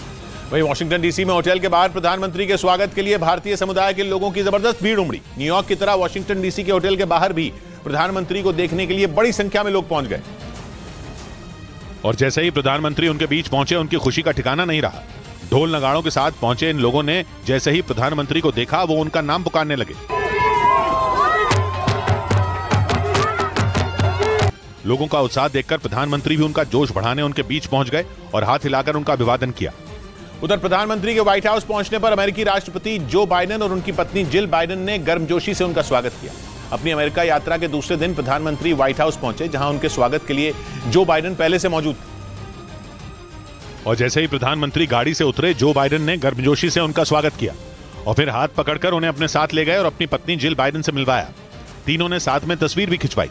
इस दौरान बाइडेन और प्रधानमंत्री के बीच हल्का फुल्का मजाक चलता रहा। वॉशिंगटन डीसी पहुंचने के बाद प्रधानमंत्री और अमेरिका की फर्स्ट लेडी जिल बाइडेन ने नेशनल साइंस फाउंडेशन कार्यक्रम में हिस्सा लिया, जहां उन्होंने भारतीय और अमेरिकी छात्रों के साथ संवाद किया। इस बीच प्रधानमंत्री नरेंद्र मोदी के अमेरिका दौरे के बीच राष्ट्रपति बाइडेन H-1B वीजा में ढील देने को तैयार हो गए, जिसका सीधा फायदा उन हजारों भारतीयों को होगा जो काम की तलाश में या रहने के लिए अमेरिका जाना चाहते हैं। मतलब यह कि H-1B वीजा में ढील मिलने के बाद भारतीयों का अमेरिका जाना और वहां रहना और भी आसान हो जाएगा, क्योंकि अब तक भारत के लोगों को अमेरिकी वीजा के लिए महीनों तक इंतजार करना पड़ता है। H-1B वीजा एक गैर प्रवासी वीजा है, जिसे अमेरिकी कंपनियों में काम करने वाले विदेशी कर्मचारियों को वहां रहने के लिए दिया जाता है। H-1B वीजा की मान्यता 3 साल तक होती है और उसके बाद भी 3 और साल तक के लिए इसे रिन्यू किया जा सकता है। यानी ये वीजा किसी भी कर्मचारी को 6 साल तक अमेरिका में रहने की अनुमति देता है। खास बात यह कि नियमों में बदलाव के बाद इसे रिन्यू कराने के लिए अमेरिका छोड़ने की जरूरत नहीं पड़ेगी, बल्कि अमेरिका में रहकर ही H-1B वीजा को आसानी से रिन्यू कराया जा सकेगा। उधर एक नई रिसर्च में वैज्ञानिकों ने दावा किया कि गर्म होती पृथ्वी की वजह से हिमालय में इतनी भयानक उथल पुथल मची गई कि 16 देशों के 200 करोड़ लोगों की जिंदगी खतरे में पड़ सकती है। बर्फ की चट्टानें खिसक सकती हैं, अचानक बाढ़ आ सकती है और तो और यह भी हो सकता है कि लोगों को पानी की एक बूंद भी नसीब ना हो। यानी 200 करोड़ लोगों की जान पर बहुत बड़ा संकट मंडरा रहा है, क्योंकि हिमालय में ग्लेशियर बेहद स्पीड से पिघल रहे हैं और वहां दुनिया के सबसे ऊंचे पहाड़ हैं। वैज्ञानिकों ने चेतावनी दी कि अगर इसी तरह ग्लेशियर पिघलते रहे तो हो सकता है कि इस सदी के आखिर तक हिमालय में महज 20% बर्फ ही बचे। इसलिए अगर अब भी क्लाइमेट चेंज को गंभीरता से नहीं लिया गया तो सर्वनाश तय है। इंसानों के लिए बचने का सिर्फ एक ही रास्ता है और वो है बड़े पैमाने पर प्रदूषण पर लगाम लगाना। इधर उत्तर प्रदेश के गाजियाबाद में एक आदमी पर चोरी के शक में अपनी साली की हत्या करने का आरोप लगा। पुलिस के मुताबिक इस वारदात की जानकारी किसी को न हो, इसके लिए आरोपी ने घर में तेज आवाज में गाने बजाए और फिर अपनी साली पर चाकू से ताबड़तोड़ वार कर दिए। घटना की जानकारी पड़ोसियों ने पुलिस को दी, जिसके बाद आरोपी को गिरफ्तार कर लिया गया। पुलिस के मुताबिक आरोपी के घर से 5 लाख रुपए और गहने गायब हो गए थे, जिसके शक में उसने अपनी पत्नी की बेरहमी से पिटाई की और फिर अपनी साली पर चाकू से हमला कर दिया, जिससे उसकी मौत हो गई। लेकिन चीखने की आवाज घर से बाहर ना जाए, इसलिए आरोपी ने तेज आवाज में गाने बजा दिए। वहीं पुलिस ने आरोपी को गिरफ्तार कर लिया। उधर उत्तर प्रदेश के आगरा में चल रहा किसानों का विरोध प्रदर्शन अचानक तेज हो गया और किसानों ने आगरा यमुना एक्सप्रेसवे को जाम कर दिया। आलू का टोल तय करने समेत अपनी 4 मांगों पर किसान पिछले कई दिनों से आंदोलन कर रहे हैं, लेकिन किसानों का आरोप है कि उनकी मांगें अब तक पूरी नहीं हुई, जिसके बाद किसान आगरा यमुना एक्सप्रेसवे के टोल प्लाजा के पास पहुंचे और उसे जाम कर दिया। एक्सप्रेसवे के जाम होते ही वहां हड़कंप मच गया और कई अधिकारी किसानों को मनाने के लिए पहुंच गए, लेकिन किसानों ने ऐलान कर दिया कि वो अपनी मांगें मनवाने के लिए ऐसे ही कई एक्सप्रेसवे को जाम करेंगे। किसानों ने बताया कि आलू का टोल तय नहीं होने की वजह से उन्हें काफी नुकसान हुआ। साथ ही किसानों ने आरोप लगाया कि उन्हें किसान सम्मान निधि और वृद्धा पेंशन का भी फायदा नहीं मिला, जिसकी वजह से उन्हें प्रदर्शन करना पड़ा। इधर उत्तर प्रदेश के इटावा में पुलिस के एक जवान को पीटने की आरोपी महिला की संदिग्ध हालात में मौत हो गई, जिसके बाद उस महिला के परिवार वालों ने पुलिस पर परेशान करने का आरोप लगाते हुए सड़क पर शव रखकर प्रदर्शन किया और न्याय की गुहार लगाई। महिला की मौत से नाराज उसके परिवार वालों ने सड़क को ही जाम कर दिया। हालांकि जैसे ही इसकी जानकारी पुलिस को मिली वो वहां पहुंच गई, लेकिन इसके बावजूद प्रदर्शन जारी रहा। जिस महिला की संदिग्ध हालात में मौत हुई उस पर 6 जून को एक सिपाही की पिटाई का आरोप लगा था, लेकिन अब जब उसकी मौत हो गई तो उसके परिवार वालों ने पुलिस पर ही परेशान करने का आरोप लगा दिया। पुलिस के दबाव से हाँ, बहुत एक मिनट घर पे नहीं टिकने थे। हालांकि पुलिस ने उस महिला के परिवार वालों को न्याय दिलाने का भरोसा दिया, तब जाकर प्रदर्शन खत्म हुआ। इस मामले में महिला के परिवार के आरोप लगाने के बाद 2 पुलिसकर्मियों को निलंबित कर दिया गया। उधर जयपुर में प्रशासन ने अवैध अतिक्रमण पर बुलडोजर चला दिया। जिस सरकारी जमीन को कब्जा मुक्त कराया गया उसकी कीमत करीब 25 करोड़ रुपए बताई गई, लेकिन उस पर छप्पर और टिन शेड डालकर कुछ लोगों ने अवैध कब्जा किया हुआ था, जिसकी शिकायत मिलने पर जयपुर विकास प्राधिकरण एक्शन में आ गया और बुलडोजर की मदद से उस सरकारी जमीन पर किए गए अवैध अतिक्रमण को हटा दिया गया। बताया गया कि जयपुर विकास प्राधिकरण ने इसके अलावा भी कई अतिक्रमण हटाए और 6 बीघा से ज्यादा सरकारी जमीन को अवैध कब्जे से मुक्त करा लिया। वहीं जम्मू कश्मीर सरकार ने 2 सरकारी डॉक्टरों पर बड़ी कार्रवाई करते हुए उन्हें बर्खास्त करने का आदेश जारी कर दिया। इन दोनों डॉक्टरों पर पाकिस्तान के इशारे पर काम करने और भारतीय सेना के खिलाफ साजिश रचने का आरोप है और सूत्रों के मुताबिक राज्य सरकार की जांच में इन दोनों डॉक्टरों पर लगे आरोपों को सही पाया गया। पूरा मामला साल 2009 का है, जब शोपियां में आसिया और नीलोफर नाम की लड़कियों की मौत का मामला सामने आया था। पोस्टमार्टम रिपोर्ट के आधार पर उस वक्त सेना से जुड़े लोगों पर रेप और मर्डर का आरोप लगाया गया था, लेकिन सूत्रों के मुताबिक जांच में पोस्टमार्टम करने वाले डॉक्टरों की भूमिका संदिग्ध पाई गई। इसी मामले में पोस्टमार्टम करने वाले डॉक्टर बिलाल अहमद दलाल और डॉक्टर निगत शाहीन चिल्लू को सरकार ने सस्पेंड करने का आदेश जारी कर दिया। आरोपों के मुताबिक ये दोनों डॉक्टर भारत सरकार और सेना को बदनाम करने के लिए पाकिस्तान के इशारे पर काम कर रहे थे। इस बीच दिल्ली के छावला इलाके में मौजूद आईटीबीपी कैंप में एक अधिकारी के बेटे पर एक कांस्टेबल को गोली मारने का आरोप लगा। गोली लगने की वजह से कांस्टेबल की मौत हो गई। हालांकि बाद में पुलिस ने आरोपी को गिरफ्तार कर लिया। जानकारी के मुताबिक आरोपी के पिता आईटीबीपी में बड़ी रैंक के अधिकारी हैं और छावला के आईटीबीपी कैंप में मौजूद उनके आवास पर ही कांस्टेबल को गोली मारी गई। पुलिस ने वहां से वारदात में इस्तेमाल किए गए लाइसेंसी हथियार को भी बरामद कर लिया, जिसे उस अधिकारी के नाम पर जारी किया गया था। आरोपी की गिरफ्तारी के बाद अब पुलिस उससे सख्ती से पूछताछ में जुट गई ताकि हत्या की वजह का पता लगाया जा सके। इधर दिल्ली पुलिस के सूत्रों ने दावा किया कि कनाडा में मारे गए खालिस्तानी आतंकी हरदीप सिंह निज्जर तक दिल्ली से 4.5 करोड़ रुपए पहुंचाने की तैयारी थी, लेकिन 3 दिन पहले 10 लाख के नामी आतंकी हरदीप सिंह निज्जर की गोली मारकर हत्या कर दी गई। इस साजिश का पता तब चला जब हाल ही में दिल्ली पुलिस ने कोर्ट में एक चार्जशीट दाखिल की और सूत्रों के मुताबिक इस चार्जशीट में दिल्ली पुलिस ने यह बताया कि आतंकी संगठन खालिस्तान टाइगर फोर्स के चीफ हरदीप सिंह निज्जर को फंड की जरूरत थी, जिसके लिए उसने आतंकी अर्श डल्ला को भारत में अवैध वसूली का आदेश दिया था। पुलिस सूत्रों का कहना है कि निज्जर के इशारे पर उसने तिहाड़ में बंद एक गैंगस्टर से बात की। बाद में दिल्ली के एक कारोबारी से 5 करोड़ की डिमांड की गई और सूत्रों का कहना है कि आतंकी अर्श डल्ला ने खुद कनाडा से उन कारोबारियों को पैसों तक के लिए कॉल किया, जिसके बाद कई कारोबारियों से वसूली की गई थी। सूत्रों का यह भी कहना है कि उन पैसों से आतंकी हरदीप सिंह भारत में टारगेट किलिंग करवाने की फिराक में था और उसके निशाने पर कई बड़े हिंदूवादी नेता थे। उधर जर्मनी के चांसलर ने चेतावनी दी कि अगर चीन ने ताइवान पर हमला किया तो उसे इसका अंजाम भुगतना पड़ेगा। इतना ही नहीं, उन्होंने चीन के शिनजियांग प्रांत में वीगर मुसलमानों पर जुल्म ढाए जाने के आरोपों पर भी चिंता जताई और साफ कह दिया कि चीन की बर्बरता को किसी भी तरीके से बर्दाश्त नहीं किया जाएगा। जर्मनी के चांसलर ओलाफ शोल्ज ने कहा कि उनका देश चीन के साथ अच्छे रिश्ते चाहता है, लेकिन उसके लिए यह जरूरी है कि चीन अंतर्राष्ट्रीय नियमों का पालन करे। वहीं ताइवान पर दबाव बनाने के लिए चीन लगातार उसकी सरहद में घुसपैठ की कोशिश करता है। एक रोज पहले ही ताइवान की सेना ने अपनी सीमा के करीब चीन के एक एयरक्राफ्ट कैरियर और युद्धपोतों के काफिले को देखे जाने का दावा किया था। इस बीच अमेरिका के पड़ोसी देश क्यूबा में सैन्य अड्डा बनाने की खबर को चीन ने खारिज कर दिया। चीन के मीडिया ने दावा किया कि उनका देश क्यूबा में कोई सैन्य अड्डा नहीं खोलने वाला है और चीन ने अमेरिका के दावे को फर्जी बता दिया। अमेरिका के मीडिया ने दावा किया था कि चीन क्यूबा में एक सैन्य ठिकाना खोलने वाला है और इस सैन्य ठिकाने के जरिए चीन अमेरिका की जासूसी का प्लान बना रहा है। इसके लिए चीन की सेना ने क्यूबा का दौरा भी किया। अमेरिका के मीडिया के मुताबिक चीन अपना ये सैन्य अड्डा अमेरिका के फ्लोरिडा से महज 100 किलोमीटर की दूरी पर बनाने वाला है, लेकिन चीन ने अमेरिका के दावे को गलत बता दिया। साथ ही ये भी कह दिया कि क्यूबा के साथ केवल उसके व्यापारिक संबंध हैं। ये कुदरत भी तबाही की हुई शौकीन लगती है। ये कुदरत भी तबाही की हुई शौकीन लगती है। अरे कलजुग तेरी साजिश बहुत संगीन लगती है। सौबात की एक बात कही अलका ने, अदब तहजीब रिश्तों की नहीं है फिक्र अब कोई, ये दुनिया खुद पसंदी में हुई तल्लीन लगती है। मिलते हैं कल, घड़ी इशारा करेगी जब 9 बजे रात का वक्त फिर होगा। सौबात की एक बात का।